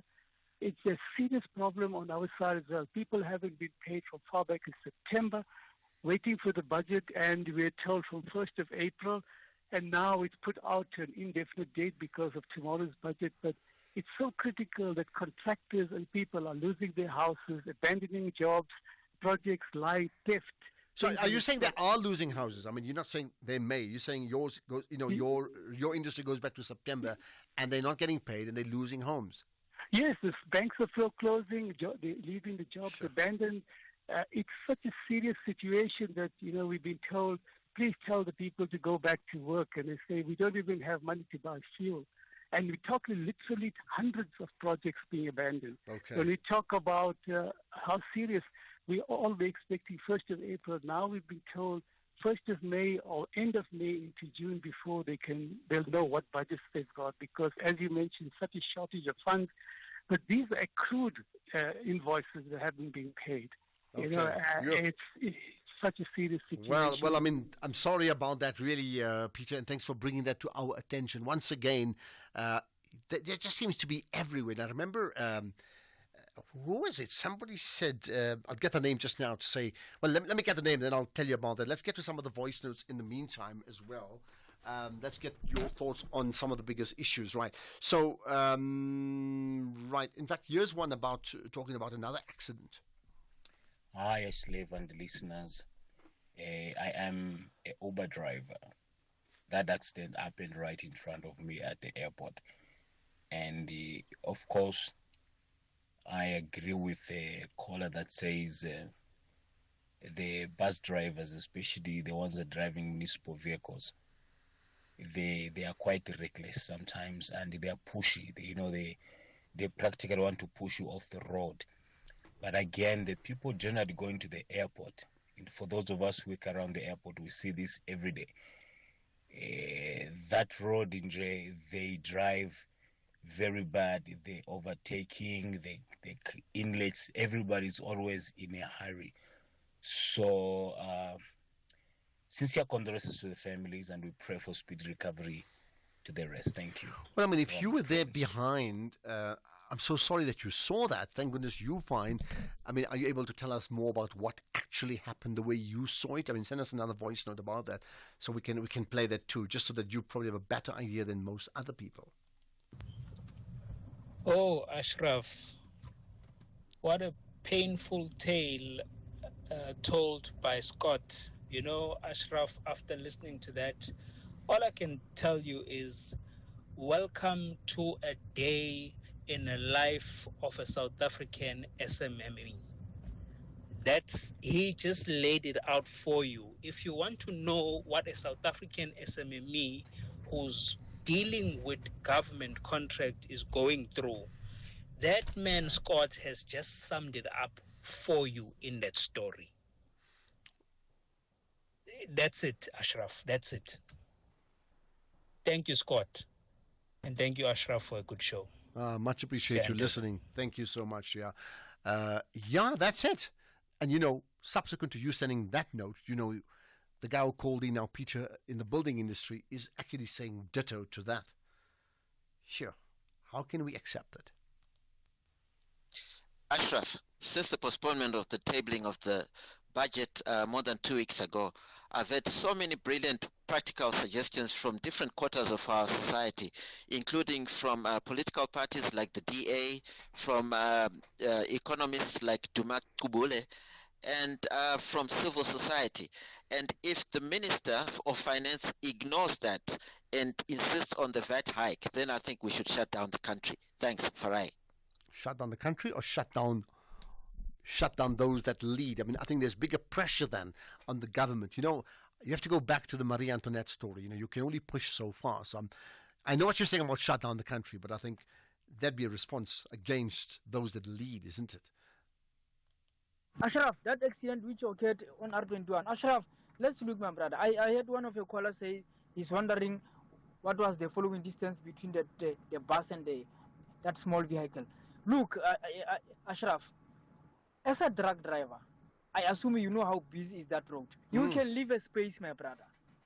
A nice following distance. These small cars, they will push in there. They will close that gap that you. So there's no need for you to leave a space. You have to close that gap, my brother. I feel sorry for the bus driver. It is Kosana here. I think, Kosana, I think you're right. I mean, you have to leave a space, but I also agree that is a very, very busy road, and because of the proximity to the airport, the amount of container type of trucks that are on that road is crazy, right? So there's lots of gapping in there. Okay. USA, Ramaphosa. Good afternoon, Ashraf. Ashraf, the response of South Africa and the president and all the cabinet of the ANC, especially the ANC SACP, for me it's very disappointing. First of all, you know what they did? When all these things were breaking up, they were blaming AfriForum and Solidarity. They didn't introspect that we are in this because of them. Thank you, it's Mono in Cape Town. Okay, they didn't say it's because of them. Interesting one. Let's get another comment. Lots of comment about that chat I had with Scott de Oliveira, right, around the medical industry and payments there. Robert in Durban, go for it. Ashraf. Yep. Robert, go for it, Robert. He drives, and that guy. Robert, your line's dipping. Just maybe start again. Go for it from the beginning.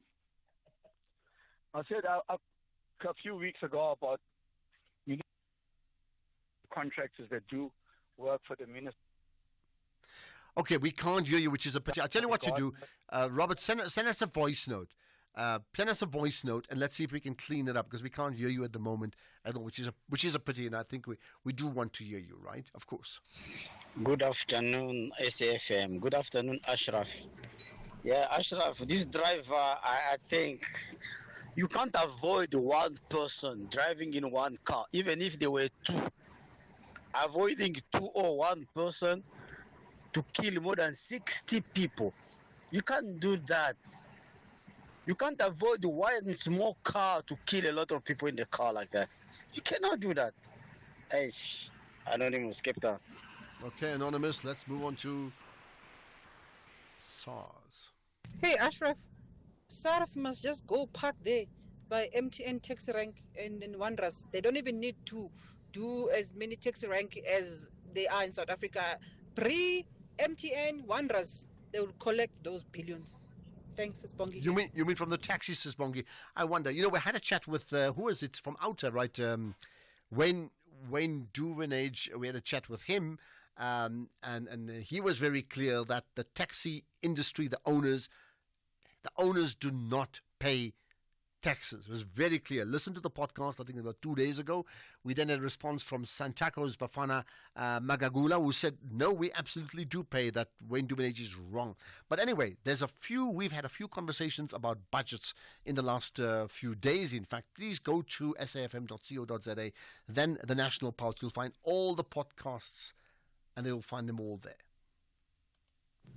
Hi, Ashraf and my fellow SFM listeners. Ashraf, there is nothing that raises pulse here. The DA is just politicking. They're just taking a popular stance, which we must wait and see what happens. I mean, they're in the GNU. Why come out here and say we've been defending the poor? Which poor people have they defended? They failed to serve the people of Tshwane. So which people are they talking about? Thank you. Okay, got that. I mean, yeah, many talk about the contradictions of people or parties within the GNU. Right, here's another. Hi, Ashraf. Could you ask your guest why can we not tax the rich, the wealthy, as they are taking up more resources within this country? Therefore, they should pay more taxes. It's as simple as that. And I know you will disagree because obviously from the DA's point of view, they're always protecting capital. There's nothing we can do about that, but a little bit of honesty from their side would be appreciated. And don't forget, the ANC, definitely dropping the ball left, right and centre. So I think South African voters should reconsider ever recreating this national government of unity, because there's nothing united about it. It doesn't sound united, doesn't even look united. It looks as if the ANC is at the wheel and they are just making a noise in the backseat. G-Man, Cape Town. Is that how it's coming across for you, that the ANC are effectively on their own, or to give a semblance that the DA and the other parties are with them? Or the fact that they can be part of a GNU and still differ, is that a strength of the GNU, that they can differ and be together? Or is that a weakness of the GNU? I'd like to get your thoughts on that. It's 5 o'clock. It's time for Greg Coast to take over on the hot seat with the news at 5.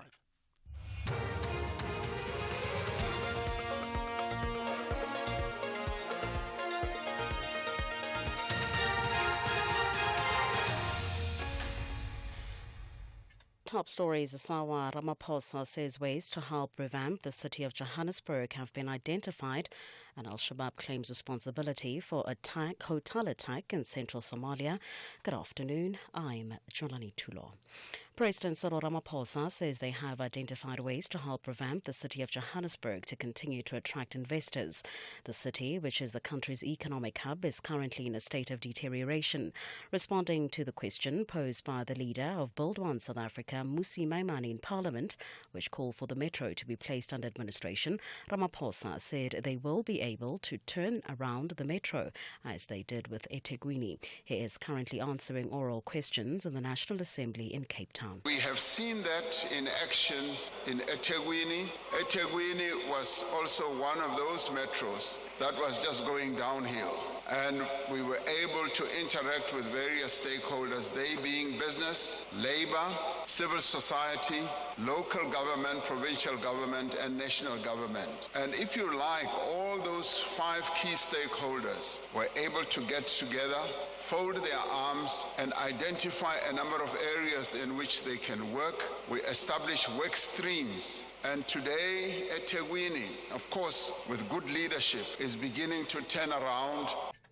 The Minister of Electricity and Energy, Kgosientsho Ramokgopa, has raised concerns about the declining performance of some Eskom power stations. He indicated that the recent implementation of load shedding was primarily due to these power stations failing to maintain the exceptional performance displayed over the past few months. Ramokgopa made the comments during a site inspection at the Kendal Power Station in Oorgis in Mpumalanga. The station has dropped its performance from 81% to 52% in recent months. Ramokgopa attributed the decline to procurement challenges, amongst others. Clearly, it has contributed to the bout of load shedding that we have seen, not in the most pronounced fashion as we have seen Majuba, as we have seen Letabo, Matimba, and the rest of them. So we thought that it's important that we move from one station to the other and understand where did we drop the ball. If we had not dropped the ball, we would not have initiated load shedding. We moved from a period of sustained reliable supply to load shedding, 3 bouts of load shedding in the past month. We got to know the issues on what they call the milling plant, the ashing plant, and also on the water treatment plant. The High Court sitting at Saldanha on the Cape West Coast in the Jocelyn Smith kidnapping trial has heard information from the Social Development Department about accused Kelly Smith's drug use. Social worker Sili Zwembambo's report was entered into evidence as she gave testimony. She told the court that Jocelyn's family members as well as Kelly's approached the department to try and intervene with her drug problem. Smith, her boyfriend Yakin Apollos, Stavina van Ryn are facing charges of kidnapping and human trafficking after 7-year-old Jocelyn went missing a year ago. The trial continues. Families of the bus crash victims in the Free State have arrived at Bloemfontein Forensic Mortuary to identify their deceased family members. The crash claimed 10 lives last week near Reddersburg. The Free State Department of Health has indicated that Forensic Pathology Services has successfully completed all postmortems related to the tragic crash. Department spokesperson Mondli Mvambi says 3 bodies suffered significant damage and are currently unrecognizable. Aphumelele Mdlalani has the story. The Free State Department of Health has arranged for families to identify their loved ones. 2 patients are still receiving medical attention at Pilonomi Tertiary Hospital's trauma unit. The crash between a bus and a truck occurred on the N6 between Reddersburg and Smithfield last week Wednesday. Aphumelele Mdlalani, SABC News, Bloemfontein. The militant group Al-Shabaab has claimed responsibility for the attack at a hotel in central Somalia, putting the death toll at 10 people. Gunmen attacked a hotel where local elders and government officials were meeting. However, a federal lawmaker, Dahir Amin Jesso, said at least 4 people were killed hours after the initial attack as government forces were trying to flush out Al-Shabaab fighters. Al-Qaeda-linked Al-Shabaab frequently launches bombings and gun attacks in the fragile Horn of Africa nation as it tries to topple the government and establish its own rule based on its strict interpretation of Islamic Sharia law.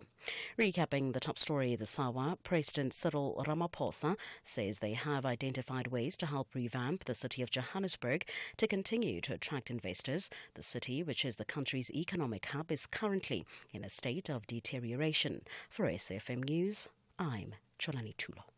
In sports this hour, Proteas women heading to Colombo. Betway Premiership action takes centre stage tonight, and Mayonga official comeback from a drug ban delayed. More details at 5:30.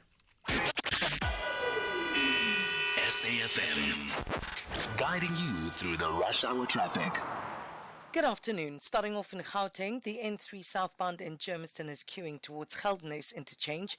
The N1 southbound queuing towards the N17 Soweto exit. The M1 southbound is queuing towards Boysons, and the JP Morgan Challenge takes place on Thursday, so road closures and traffic restrictions will be in place as of 3 p.m. until 8 p.m. for the annual road racing event, so expect delays and diversions.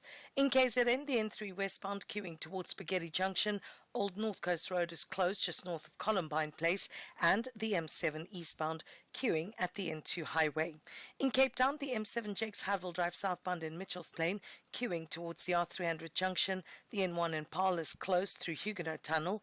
All traffic is diverted. The M3 southbound is queuing towards Rhodes Drive, and the M5 southbound queuing towards Racecourse Road exit. With your traffic update, I'm Irma G. Stay safe on the roads. SAFM is with you. Whether it is a CCMA referral, problems with a mechanic, or unfair blacklisting, Clientele legal plans are affordable, and you receive up to 670,000 rands worth of legal services per year.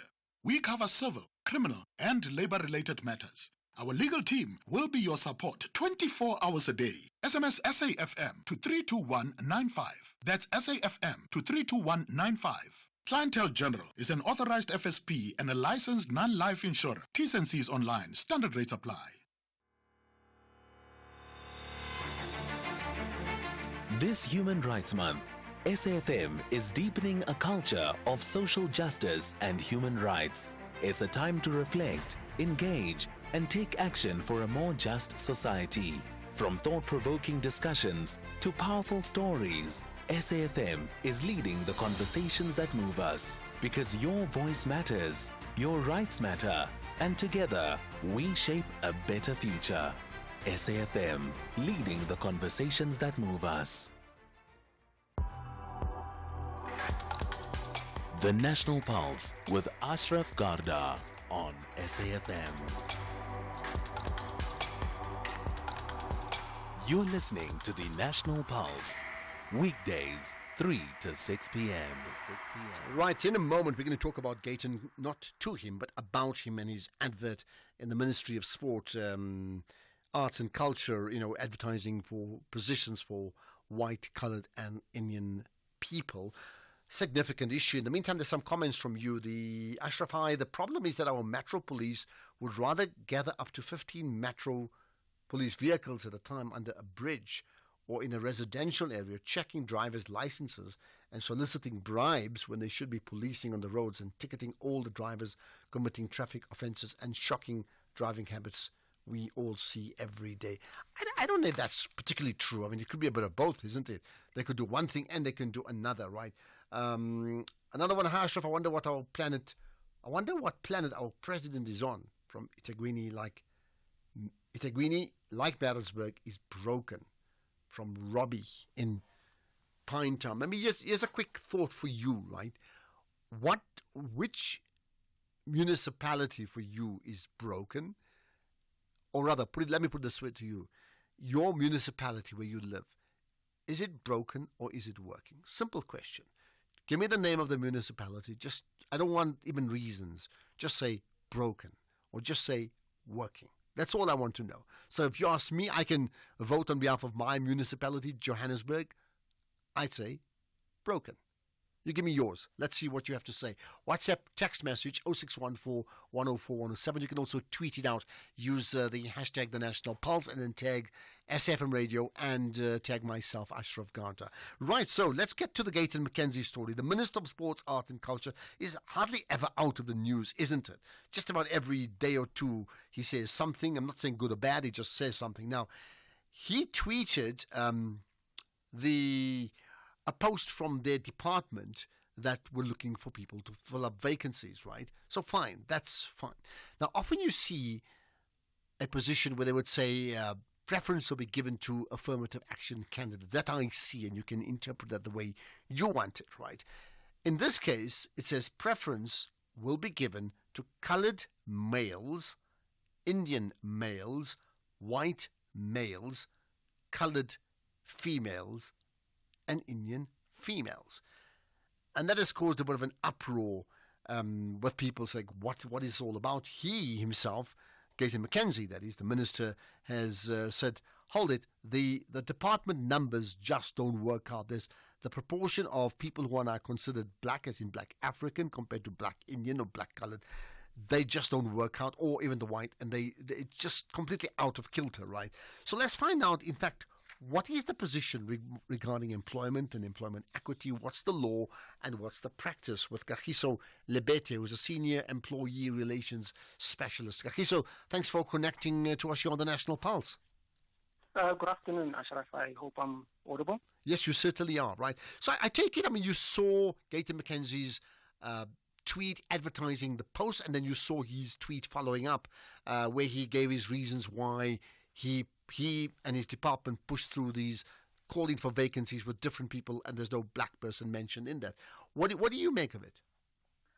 So I think there's always a context around how these sort of parameters within specific vacancies are positioned, and one would need to have had sight of the department's specific employment equity plan and also the previous reporting year's employment equity report, because that specifically sets out what the department's plans as a designated employer are insofar as addressing the specific demographics at specific job levels. So without having a view of that, it would be very difficult for anyone outside of the department to say that Mr. Gayton McKenzie is incorrect by preferring the specific demographic that they've preferred in the advert. Now, I think the controversial aspect is the specific inclusion of white males, because traditionally white males don't form part of what is typically referred to as a designated group, because the Employment Equity Act in Section 1 is quite clear in that a designated group is either black people or women or people with disabilities, and black people are further then defined as Africans, as Indians, and a more recent addition is those of Chinese descent. Now, the specific inclusion of white males then is what brings into play the controversy, in my opinion, with this particular job advert. Okay, so there's two parts to it. For one is the white males, and the other one would be the fact that, if I stand to be corrected, there's no designation for black male or female, which many found rather surprising, right? Then we know his motivation. His motivation was that, in fact, it's completely lopsided. His department has got far too many black people, I have to say black African, compared to the other shades of black, as in black Indian, black colored, or the Chinese that you refer to, and compared to white. And none of those it's so disproportionate, it's out of kilter with the demographics of the country. Yeah. So does he have a point there? I know you say you needed to have sight of the employment equity plan, but I mean, just offhand on a broad level, does he have a point? I mean, he could very well have a point. And the reason I say this is that the Section 19 of the Act specifically requires a designated employee to first conduct an analysis to say, what is the context of the working environment? What barriers are we identifying that are preventing or adversely affecting people from designated groups, and how do we then address that? Now, if there is an overrepresentation of a particular demographic at a particular job level, it is then duty-bound on the employer to address that. Now, the courts have also then come out and said the very purpose of employment equity is to redress the effect of past discrimination. And its purpose is not to create new defects or barriers of employment. Now, there could very well be a point to what Mr. Gayton McKenzie is saying, but it would be very premature to comment on whether or not this is the correct approach to take without having a sight of what is the employment equity spread across this particular job level, and what is the department doing. All right, now, which gets me thinking, I mean, we all understand what affirmative action is in terms of a vehicle for redress. We understand that. But are we now saying that in terms of employing people using that vehicle of affirmative action, right, that there's a general plan for the country, but the actual placements and percentages, therefore, will differ region to region or company to company?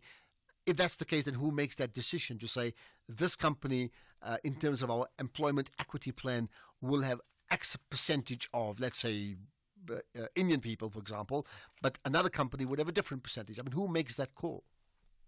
So that particular call is then made by the designated employer themselves. And it's very good that you've mentioned the issue of the regional demographic, because the courts themselves have come out and said that the importance of regional demographics in employee equity planning is that we need to also consider the regional demographics so that you're able to assert the right of, with specific reference in this matter, which is the Solidarity versus Department of Correctional Services, was that we needed to assert the right of colored Africans and Indians to ensure substantive equality. And this is where, in the Western Cape, there was a position that then it was structured in such a manner that it effectively excluded or prevented people from that demographic from being able to attain a promotion. So the employer sets the standard. They submit the employee equity plan to the Department of Labor. It is then approved, taking into account statistics and demographics, and they are then held to that plan to ensure that they put in place measures to address whatever inequality. So key part there, you're saying the employer sets the standard, but it has to be approved, so it has to be rubber stamped by the Department of Labor. If it's not rubber stamped by them, it gets rejected, and it gets rejected, they have to revise it. Yeah? Yes, indeed. Okay. Until it is approved by the Department of Labor, it cannot be implemented in its current form. And once it's approved, they are then assessed on an annual basis in terms of what measures are you putting in place to live up to the employment equity plan that you submitted. And this includes training and development, promotions, issues of affirmative action, because the Act is specific that once you've identified the barriers to entry for the designated groups, you need to put in place measures to ensure that you'll be able to up the numbers to acceptable standards, taking into account the demographics of the country. All right. Now, again, yes, we have no sight of their employment equity plan, so we don't really know. But you are now suggesting, and some may be surprised at that an employment equity plan for a national department like the Department of Sports, Art and Culture, compared to, say, another national department like the Department of Transport, may well differ. Yeah, typically they could differ because it ultimately depends on the size of the organization, the spread of the organization, and also in what areas it operates. Because you may find that one organ of state, being a designated employer, has a different demographic altogether to a different state department organ of state, and therefore they'll be reporting differently. It is a very fluid document because it speaks to the specific designated employer, and it is not applied as a blanket across all the designated employees. Each designated employer would submit its own employment equity plan in line with its current employment demographics, and also then issue that to the department to say, this is what we're going to do where we are not complying. Wouldn't it be easy, and maybe it's been done already, that in fact that by and large on a national scale and then on a regional scale, that an employer, the employees need to reflect the demographics of a region. And that's simple. That means there's nothing to negotiate about that, excepting if there's extenuating circumstances where they can't do so. I'm looking at the cricketers' example of yesterday, where the Warriors got bowled out of a cricket tournament because they couldn't field another black player. So shouldn't it be like that, where you've determined a region, and I'm looking at, say, Cape Town or Western Cape, where there's a higher percentage of coloured people, for example, that may not then apply to what happens in the Eastern Cape. So we know that already up front, and that's how they need to place them. So I think in a perfect sense, the Department of Labour should be able to enforce such measures, but I'm not sure that it is being implemented at that level, because they would then have the authority to say, in terms of what we have from stats, say in terms of employment statistics, the employment demographic of our province or our region as a whole, the employment equity plan that you've submitted is not in line with what we have as statistics, and therefore we need you to rework that. But that falls squarely within the realm of oversight of the Department of Labour. So in terms of Gayton McKenzie then, defending his position, he said, I can never lead a department that is so unrepresentative of society. I'm being accused of racism by people who really need to look in the mirror. And then he gave the numbers. He said out of a total of 586 people, staff at the Department of Sports, Arts and Culture, 531 are African, 19 are coloured, 4 are Indian, 32 white. Now, I don't have the percentages, but I remember looking at it earlier on that the African representation is higher than the national percentage, and then all the other 3 groups, coloured, Indian and white, are far below their national representative, the national representation, right? So in a case like that, I mean, is there redress for that to be corrected, as Gayton McKenzie is trying to do? And if so, how did it allow to slip to that level in the first place? So to answer the second question first, how it was possibly allowed to have slipped through and ensure that we are at a point in time that we aren't reflecting the demographics of the region within which, or the country within which the department is in, one would need to point, and I would say this without any reservation whatsoever, that one would need to point the finger at whoever is responsible for ensuring that there's compliance with the plan, and this would be the department. Because typically in such a process, you need to understand that there is an oversight role that's played by the department. Then they also issue what we call a monitoring report, which says to the specific designated employee that this is how much you have either regressed, or this is where you've seen improvements, and you need to improve here, there, or we're on the same track. So the department, in my instance, the Department of Labour would need to come into play and indicate how the numbers in the department were led to get to such a level where we now are promoting what is perceived to be employees at the disadvantage of what is predominantly previously disenfranchised. Well, this issue has certainly got us thinking. Kagiso Lebeti, I appreciate you giving up your time. I'm pretty sure there'll be people who will comment about this, and whichever, and in this case we bring it up, whichever ethnicity you belong to as part of the greater South African group, what do you make of this conversation? And have you had examples as well that in your region it also falls below what appears to be the demographics of that region? This is the National Pulse. The citizens are not willing to settle for anything less than a win. And now it's with Haaland and on to Foden. Foden to finish the game. And he does. However, the Seagulls want to triple their efforts to collect valuable points against reigning champs. Lovely touch from Mitoma, and Mitoma could be away. Here it is. Mitoma one-on-one. Mitoma, delightful. This is the Premier League. Witness the superb contest, Manchester City FC versus Brighton and Hove Albion FC, on Saturday 15 March at 4:30 p.m. live on S3. Also available at your fingertips on SABC Plus. Proudly brought to you by SABC Sport. For the love of the game.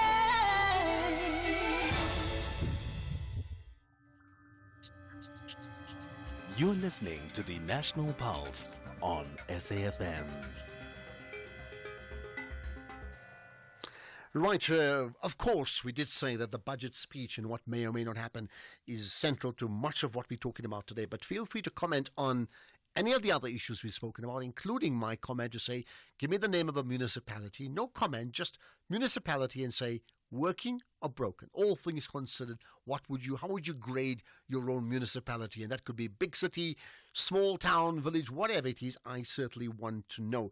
And then, of course, the issue of Ramaphosa that I mentioned in terms of how the government has responded to the goings-on regarding USA versus South Africa. But let's stay with the budget speech for now once again. Avias Ngwenya is with us, the Vice President of Economics at Norton's Inc. Avias, appreciate your time. Thanks for connecting on the National Pulse. Thank you so much, Ashford, and good evening to your viewers. Thank you. There's been lots of discussion and debate about, what happened before and what's going to happen down the line. I'm talking about tomorrow and the 2 percentage point increase or not and how we can come out of it. I mean, how do you analyze what for you would be the right approach from the Minister of Finance tomorrow? I think it's a very difficult set of circumstances that the country finds itself in. We find ourselves in a situation where over the last 10 years, we've seen gross domestic product probably grow by about 5% in total over that period, whilst we've observed our debt or debt to GDP ratio increase from approximately 57% to 76%. So we are a country or an economy that is extremely over-indebted. If you look at our cost of debt servicing, that's grown from about 100 billion rand in 2014, and it's sitting close to 400 billion rand. That's an increase of roughly, say, 300%. So if you're to put it in simple terms, you've got a situation where our annual income's only gone up by 5%, but our credit has increased. Our reliance on credit has increased by 300%, and in very simple terms. So we need to make some cuts. I think that's the long and short of it. Is we need to look at areas where we are inefficient, and we need to see how we can improve in those areas, how we can drive efficiency at a local level and all the way through to national government. Okay, so you're saying make cuts so that government expenditure can be curbed, which means those that definitely need the money, they can be more efficient and ensure that they can be settled and done that right. But for now, of course, if we go back to what we know, the only thing we know is the government plan was a 2 percentage point increase because they needed the money. Now, that's what we know. How can they then move quickly from that position to what you're suggesting in a matter of 3 weeks? I think in the short term, some very, very hard decisions have to be made. So I've taken a look at what was meant to have been the budget in February, the budget speech in February, and what did that look like? So when we looked at that budget speech, the minister was going to propose a 173 billion rand increase in what he refers to as non-interest expenditure. So this is the expenditure that goes to real sort of tangible goods within the economy, whether it's infrastructure investment, education, defense, healthcare, etc. And what does that look like? So there's some items on there that I think we definitely need. So we still need the 46 billion rand odd on an infrastructure investment. I think we definitely need, I think it was about 28 or 29 billion rand going towards increasing healthcare services and in particular hiring more doctors and nurses. That's something that we definitely need. And we definitely, to a certain degree, need to spend about 19 billion rand on education, hiring more teachers so we can educate our youth and develop a more educated workforce. There are areas where there are requirements that we can't avoid. But then there are other areas where I think we have to make some tough calls, and most of these are going to be related to social services, social grants. And unfortunately, South Africa is an economy, or a country rather, that has approximately 28 million out of 60 million people who are reliant on social grants. So you're looking at about 46% of the population that's reliant on social grants. And part of that 173 billion is saying we need to increase how much we spend for these people. But unfortunately, if we're going to make cuts and we still want to grow the economy, that's potentially one of the areas where we have to reduce the increases. So when we think about how much we're going to increase social grants by, we can't afford a 23 billion rand increase in social grants. The money's not there. Now, on that part already, there's been opposition to that. I know the minister made the point over the weekend. It's almost like an either or. If I drop that, I'm going to have to drop the social grants, especially that special grant, the SRD, right? Yeah. Now, there's been opposition to that. I mean, from organizations like the IEJ, with Neil Coleman heading it, from the Center for Social Justice, headed by Prof. Thuli Madonsela, and there's a whole lot of others, including the political parties, right? So my thought is that I'm not asking you to comment on it from a social aspect, but if I'm sitting in the office of the president or the minister or in treasury, I say that could cause social upheaval. It may, and that's unfortunately it's a consequence of where we find ourselves today, based on how we've managed the economy over the last 10 to 15 years. Now, the only other option is to increase our borrowings. Now, if we increase our borrowings, I mean, we're currently sitting, I think, at 5.2 trillion rand in borrowings, and that costs us roughly 385 billion rand a year to service. If we have to increase our borrowings again to plug the gap, there will be debt covenants that will be called, and that will increase our cost of debt servicing, because interest rates will go up. And I think that's the only other avenue, barring an increase in value-added taxes. Mm-hmm. And the tightening of belts from various departments. I mean, I'd hate to use Donald Trump as an example because I really don't like what he's done. But that example where they literally cut funding globally, not just South Africa, right? And they did that overnight. I mean, can we not borrow from that example and say, hold it, these departments, we're going to effectively cut budgets immediately because we think there's a lot of wastage in those departments and it's effective immediately? I think without knowing what the effects of those cuts will be, it's very difficult to say that it would be the appropriate thing to do. I would be very hesitant to say, let's go and start making wholesale cuts because we believe there's an issue in one department.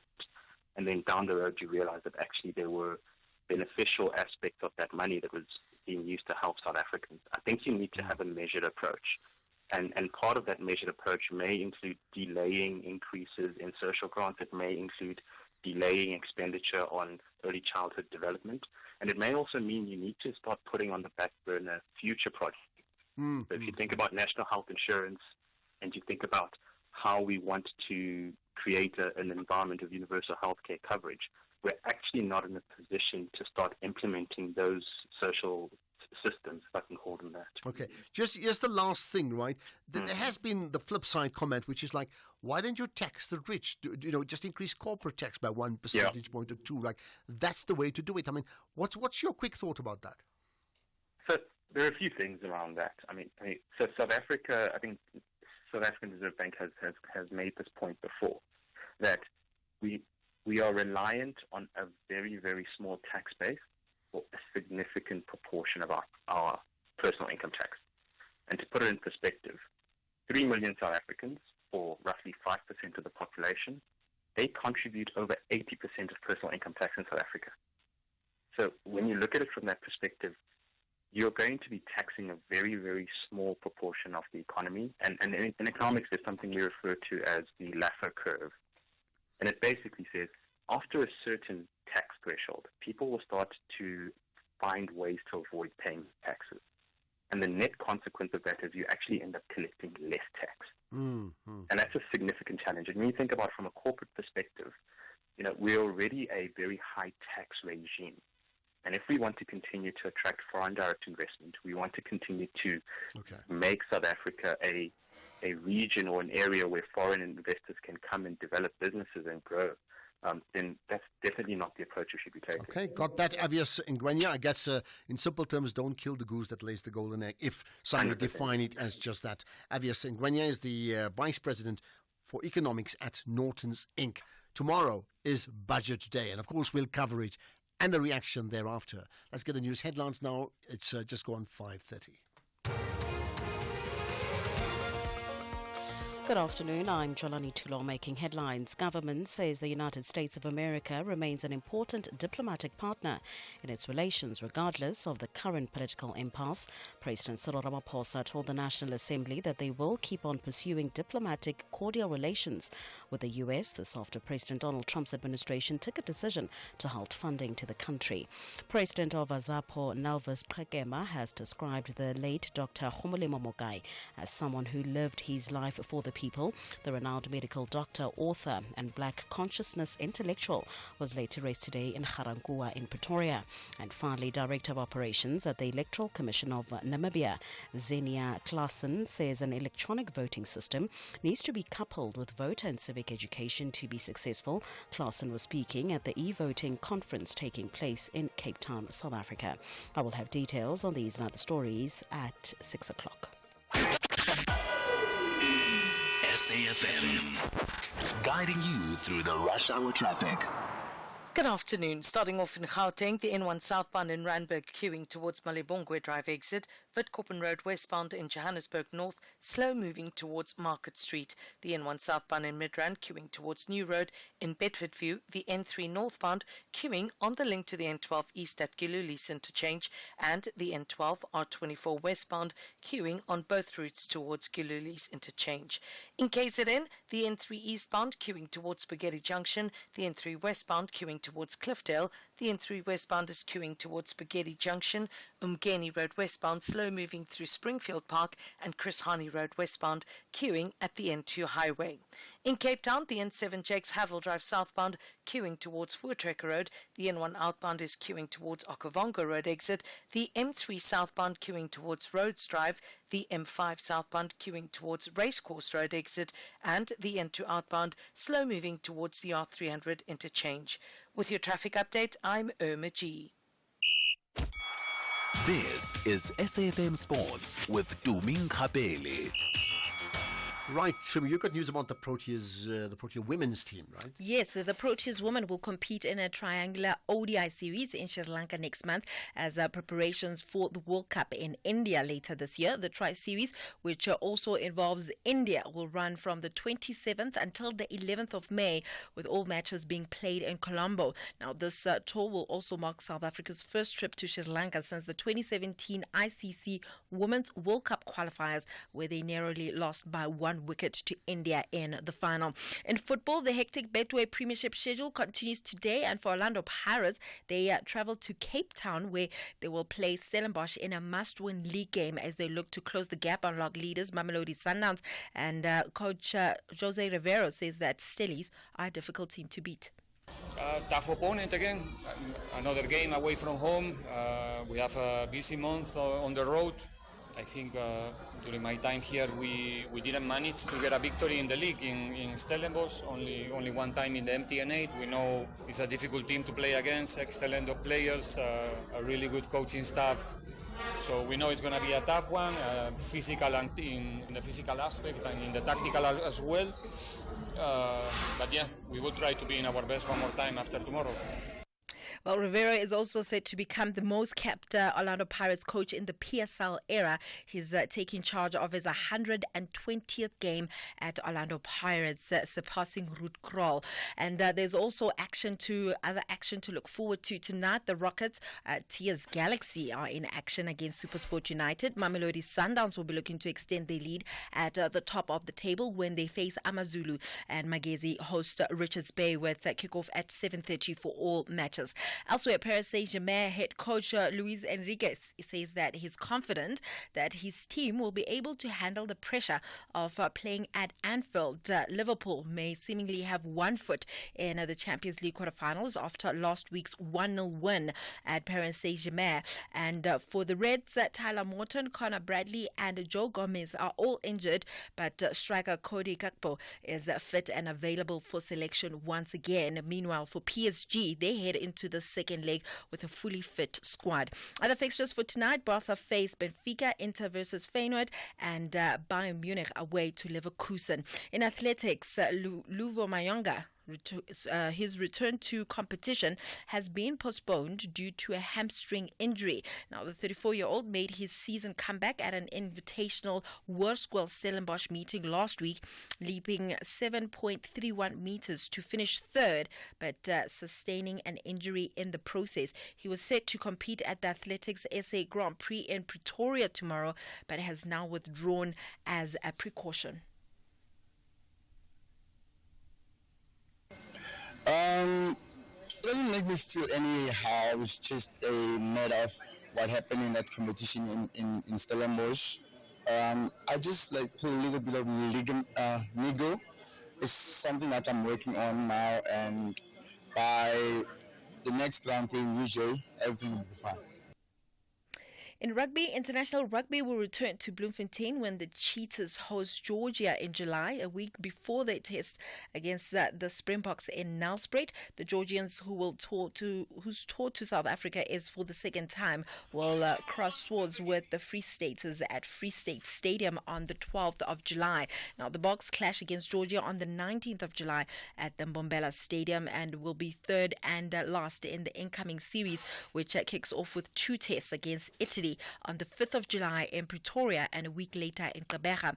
In tennis, Carlos Alcaraz kept his Indian Wells campaign on track with a 6-2 and 6-4 win against Denis Shapovalov in the third round. Alcaraz will now play Grigor Dimitrov, who defeated Gael Monfils 7-6, 4-6 and 7-6. Meanwhile, Katie Bolter is out of the tournament after a 6-love 7-5 defeat to 7th seed Elena Rybakina in the third round, and Rybakina will play 9th seed Mira Andreeva in a rematch of their Dubai semi-final. On that note, it is a wrap from my side. So I want to ask you about the Pirates coach. So you're saying he's the most capped, so he's the longest serving, in simple terms, the longest serving Pirates coach? Yes, with today's game, yeah. How many games? 120. It will be 120. And what period? Because, I mean, they play an average of what, 50 games a year? More or less. So 2 years? No, man. Why no? Work it out. If he's the longest serving Orlando Pirates coach, and he's serving for just over 2 years, this is by my calculations, but you can maybe check the times of his appointment. That's a coach at 2 years, 2.5 years, is the longest serving ever in the PSL. That tells me they don't last more than a year. They don't. But that's bad. I mean, news. the last time there was a coach that was at the helm of Pirates was that coach that wore that pink shirt, Ruud Krol. Okay. And he is doing well at Pirates, I would assume. Okay, but that tells you, because, you know, if you want to be a truly success, of course, I know clubs just fire nowadays if you don't, if you finish 4th or 3rd, they just kick you out. But on the other hand, if you don't build up good foundations and give coaches the time to really flourish, they're never ever going to flourish. That tells you why there's such a high turnover of coaches all the time, because you just don't get it right. It's probably better to invest in a coach, get the right systems, invest in the person, give the person time, and then they'll flourish better. Because this every 2 years that's a record. Yo, do you see Nabi staying there at Chiefs? What? I can't even comment. I mean, who am I to say? Because in the light of what you're talking about, if they lose 3 games on the trot, he's also history. But I feel like they have more faith in him. This is my opinion. Normally, whenever they have the most faith in a coach, that's the time they go.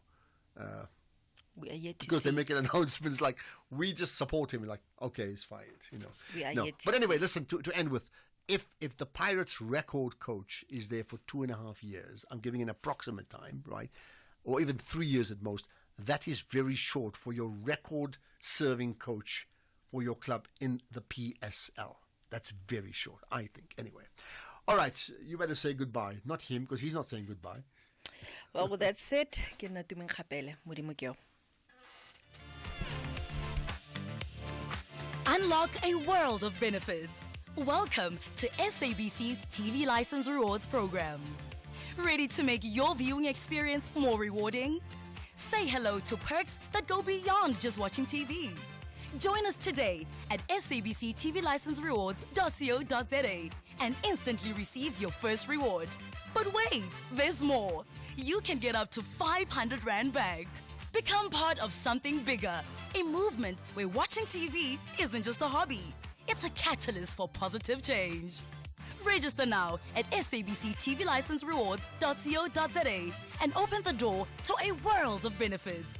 Plus, every time you tune in, you're making a difference. T's and C's apply. Remember, TV license fees aren't just payments. They make a difference.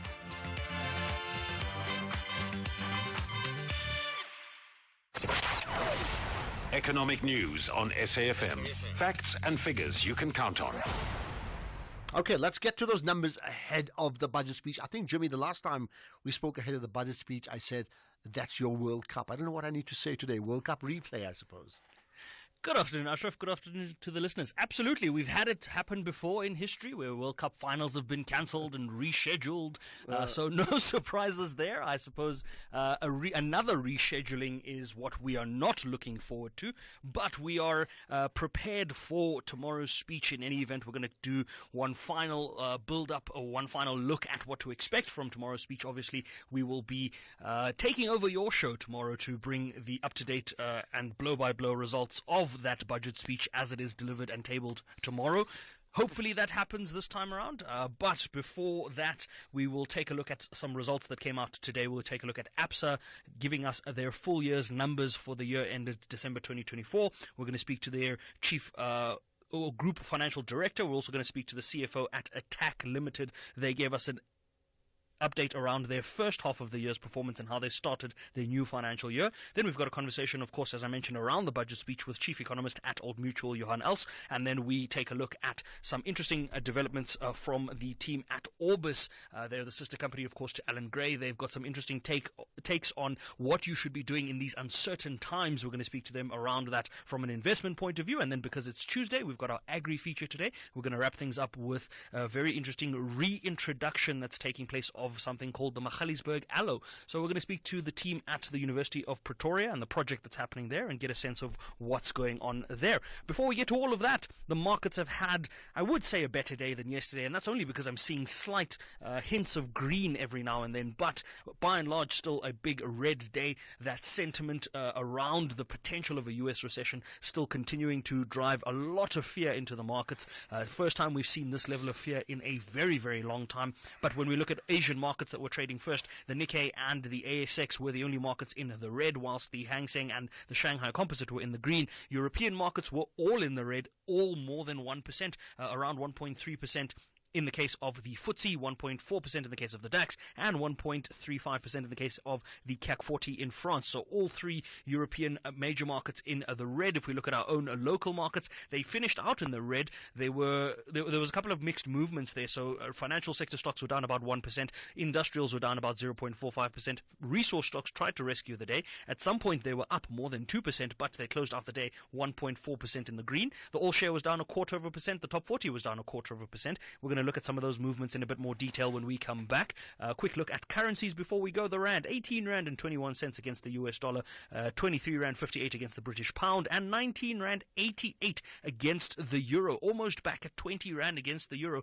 The rand losing about 3% against the euro since yesterday around this time. So not a good move there from that perspective. Of course, European markets seemingly have woken up in light of recent times. Today was one of those days where they didn't have a good day, but overall there seems to be a more positive sentiment around European markets in light of the uncertainty that persists for coming out of the US markets. Anyone looking at Bitcoin, $81,200 odd a Bitcoin, around 1.47 million rand a Bitcoin. So we are back below 1.5 million rand a Bitcoin there. We did not sustain that 2 million rand a Bitcoin level. A quick look at commodities.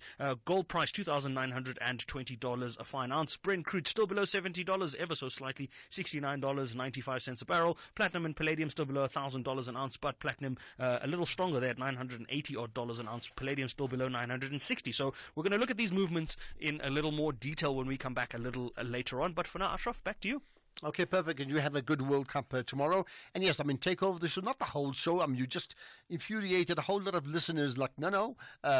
2 to 4, Jimmy and company, and from 4 o'clock we'll get reaction and then have the normal national pulse as you would know it. But certainly the live coverage of the budget speech, the live, and then immediate reaction will come and being hosted by Jimmy Moyara. So listen to that show and then I'll take over at 4 o'clock. Okay, I need to get to you. I need to feel your pulse. Let's do that. Meet TJ, the magician. Well, he isn't quite the magician, but shame, let's call him that.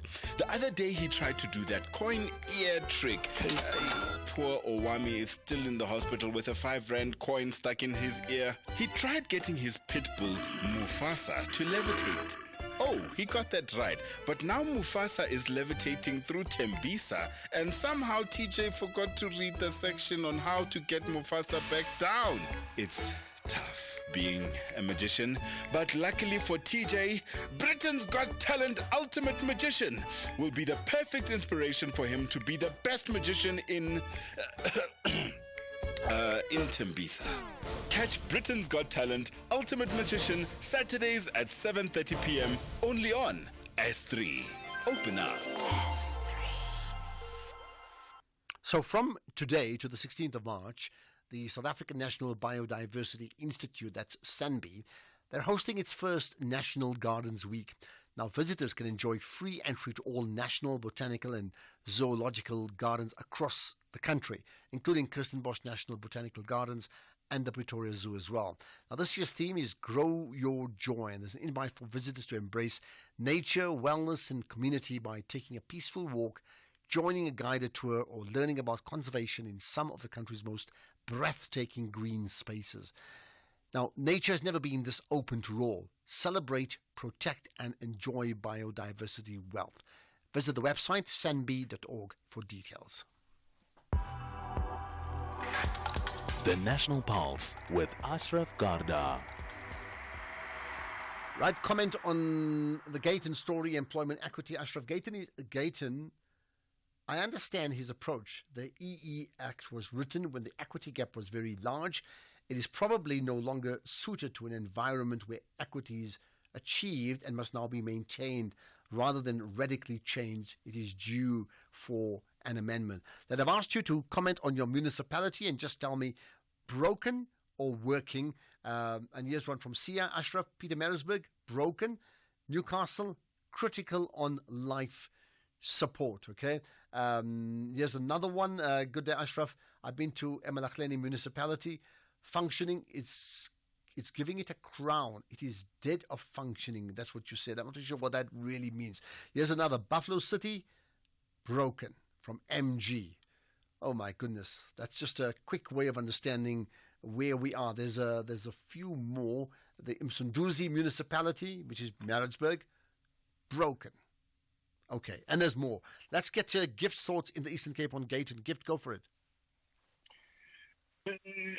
Good afternoon, Ashraf, and good afternoon to your listeners. Yeah, good talking to you. Yeah, I will be quick, Ashraf, man. Look, I think South Africans, in particular those who are in leadership positions, especially those who just recently got into politics, must understand one thing and one thing only, that our journey from a painful past of apartheid and institutionalized racism, where African, colored, and Indian South Africans were denied their fundamental rights, is still felt, Ashraf. I'm raising this because the recent employment equity report shows that in the 30 years of democracy, over 62% of senior management posts are held by white compatriots. Mm-hmm. And that needs to be a wake-up call for all properly adjusted persons.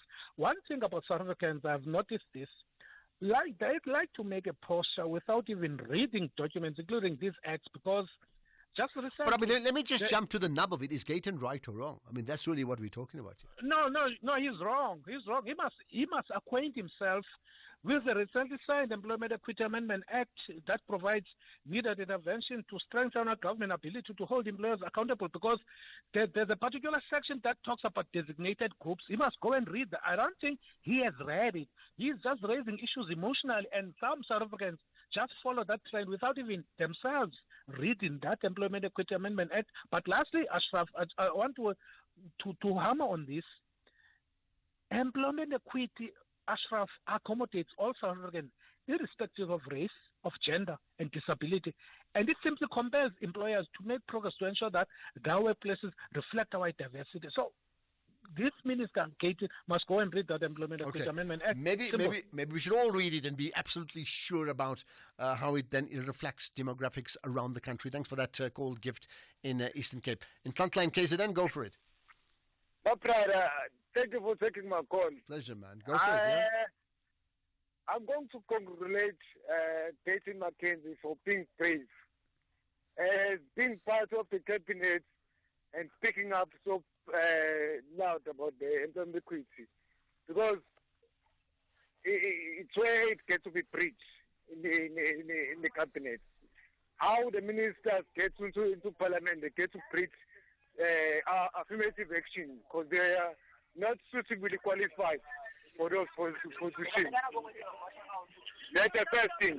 Mm-hmm. But what Gayton McKenzie is trying to address, it's true. I know some of us as Africans are going to come out and make noise and say he's wrong. But the true matter of the facts, when you go to government administrations, you'll find Africans being in a large number, and then the other races not being represented according to affirmative action. Let us be fair and be honest about what the Abraham Equity says. All right, got that. I tell you what, I think we need to have conversation after conversation on this one, because I think it does touch a nerve. There's no question about that, right? There's more comments. Let me pick it up on the municipalities. Hi, Ashraf. Emalahleni municipality in Mpumalanga, broken. Seriously broken. Oh, my goodness. Hi, Ashraf. Mafikeng municipality, broken. Thank you. I don't know whether to laugh or what. Oh, my goodness. Or to cry, of course. Hi, Ashraf. Amajuba municipality in Newcastle, it's broken. It needs to be put under administration. Thanks, sure. Bongi here. I'm looking at keys, Bongi. I tell you what, can anybody give us a municipality that says working? Pretoria, broken. Unlike what sellout Mashaba says. Why did you have to bring in Mashaba? Just broken. Got that. I live in Mossel Bay municipality in the Garden Route, and it's working like a charm. Okay, there's one. Sure. Mossel Bay, I've been there once in my life. I need to probably visit the Mossel Bay region again when I do another whole long garden route trip, right? Ashraf, they need to get the trains back on the tracks. That will create more work, more jobs. I think you're right. I mean, the devastation of the train, the rail system, it impacts not just in terms of convenience or inconvenience for all of us. It has a commercial impact that has really ripped us apart. Afternoon, Ashraf. I asked myself whether the bus that collected near Tampo airport was roadworthy or was it in a good condition. Thank you. Well, we'll find out tomorrow. I think they can have that media briefing tomorrow. Remember, initially we said 12 people that died. I think that number's gone up to 16 now. But we'll find out tomorrow. Good afternoon, Ashraf and SAFM listeners. This is Bitsy from Pretoria, originally from Polokwane. I don't know what you're talking about. What is working or broken? All are broken. We're driving from Polokwane, there is another town called Dendron. I think now they call it Mowadi. Polokwane, Mokopane, all the way to Pretoria. Everything is broken. So it's in B-R-O-K-E-N. There's nothing there. Thank you. Have a lovely afternoon. Oh, my goodness. You actually spelled it out for all of us. B-R-O-K-E-N. It's disappointing. I'm laughing, but it's disappointing. Now, I'll tell you what, even now, as we're going to end the show just now, I mean, here's a question to you. You can even tweet it out. Just take SFM Radio and myself. Here's a question. Your municipality, just give me name of municipality, working or broken. So if we end the show just now, post it on our social media pages. I want to check it out, right? There's another more comments on Gayton. Good afternoon, Ashraf, and good afternoon to the team. Ashraf, Gayton Mackenzie must consider that black people are majority here. Black people are majority. So he can't compare the numbers. It won't be fair if maybe he can just say, okay, there must be 10 black people, 10 Indians, and 10. No, it won't be fair because we are majority. So Gayton Mackenzie, he lack wisdom. Simple. Yeah, he's too soon Cape Town. Thank you. Okay. In fact, the labor lawyer, broker advised differently. Good afternoon, Ashraf and the team. It's Ngola in Queenstown. Broken municipality. Dysfunctional municipality is Inokum Kijima in Queenstown.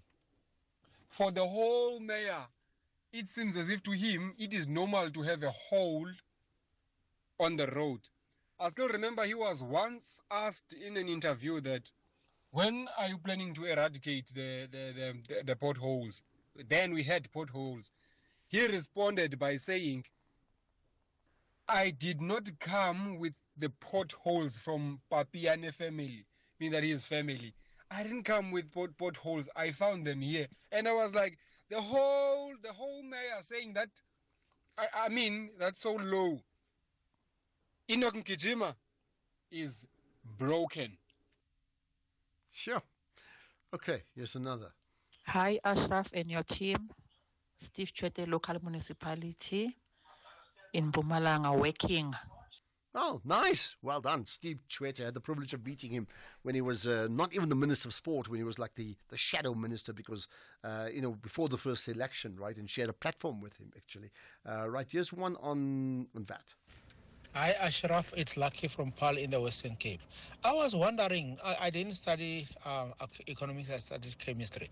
Instead of increasing the VAT by 2% and we want to increase the zero-rated products, wouldn't it be a good idea to start taxing those zero-rated products maybe by 2 or 3 or 5% or so to find the money that we need? Because remember, zero-rated products, everybody benefit. The rich benefit, the poor benefit, which means the rich will also be paying that tax. We might find the money that we need from. Maybe, I don't know if it makes sense or not, but that's my view.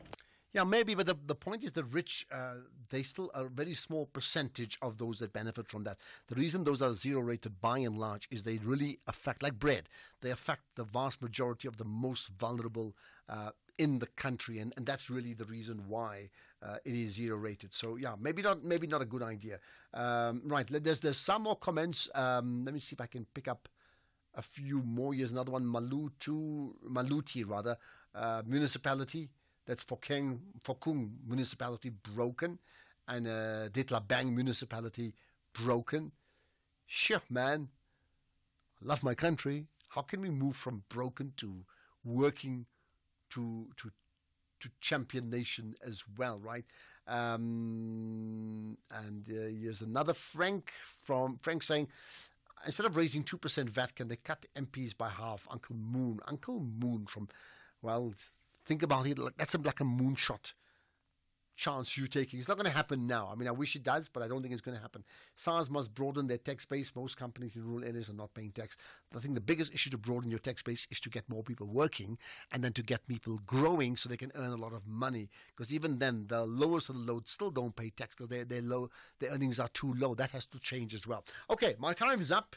Your time's not up. 24/7, the National Pulse. You can post any of the comments, especially on broken or working municipalities on SFM radio. Tag us there and tag me, Ashraf Garda. I'll check it up just now. In fact, if you do just that. We'll be back tomorrow, so remember, it's the budget speech from 2 o'clock, which we'll take live from Jimmy Moyahan, then reaction immediately after that, and then this show, the National Pulse, as you know, it will start at 4 o'clock to 6, as we normally do, unless it happens like it happened 3 weeks ago, and then we get rushed into studio, and the show starts at 3 as per unplanned, and we just rush in and get reaction on the no budget speech. No, that's not going to happen. Let's get the news now. It's 6 o'clock. Here's Jwalani.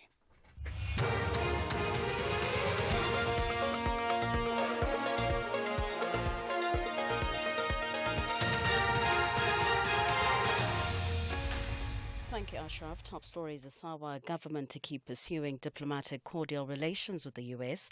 and renowned black consciousness intellectual later raised in Pretoria. Good evening. Government says the United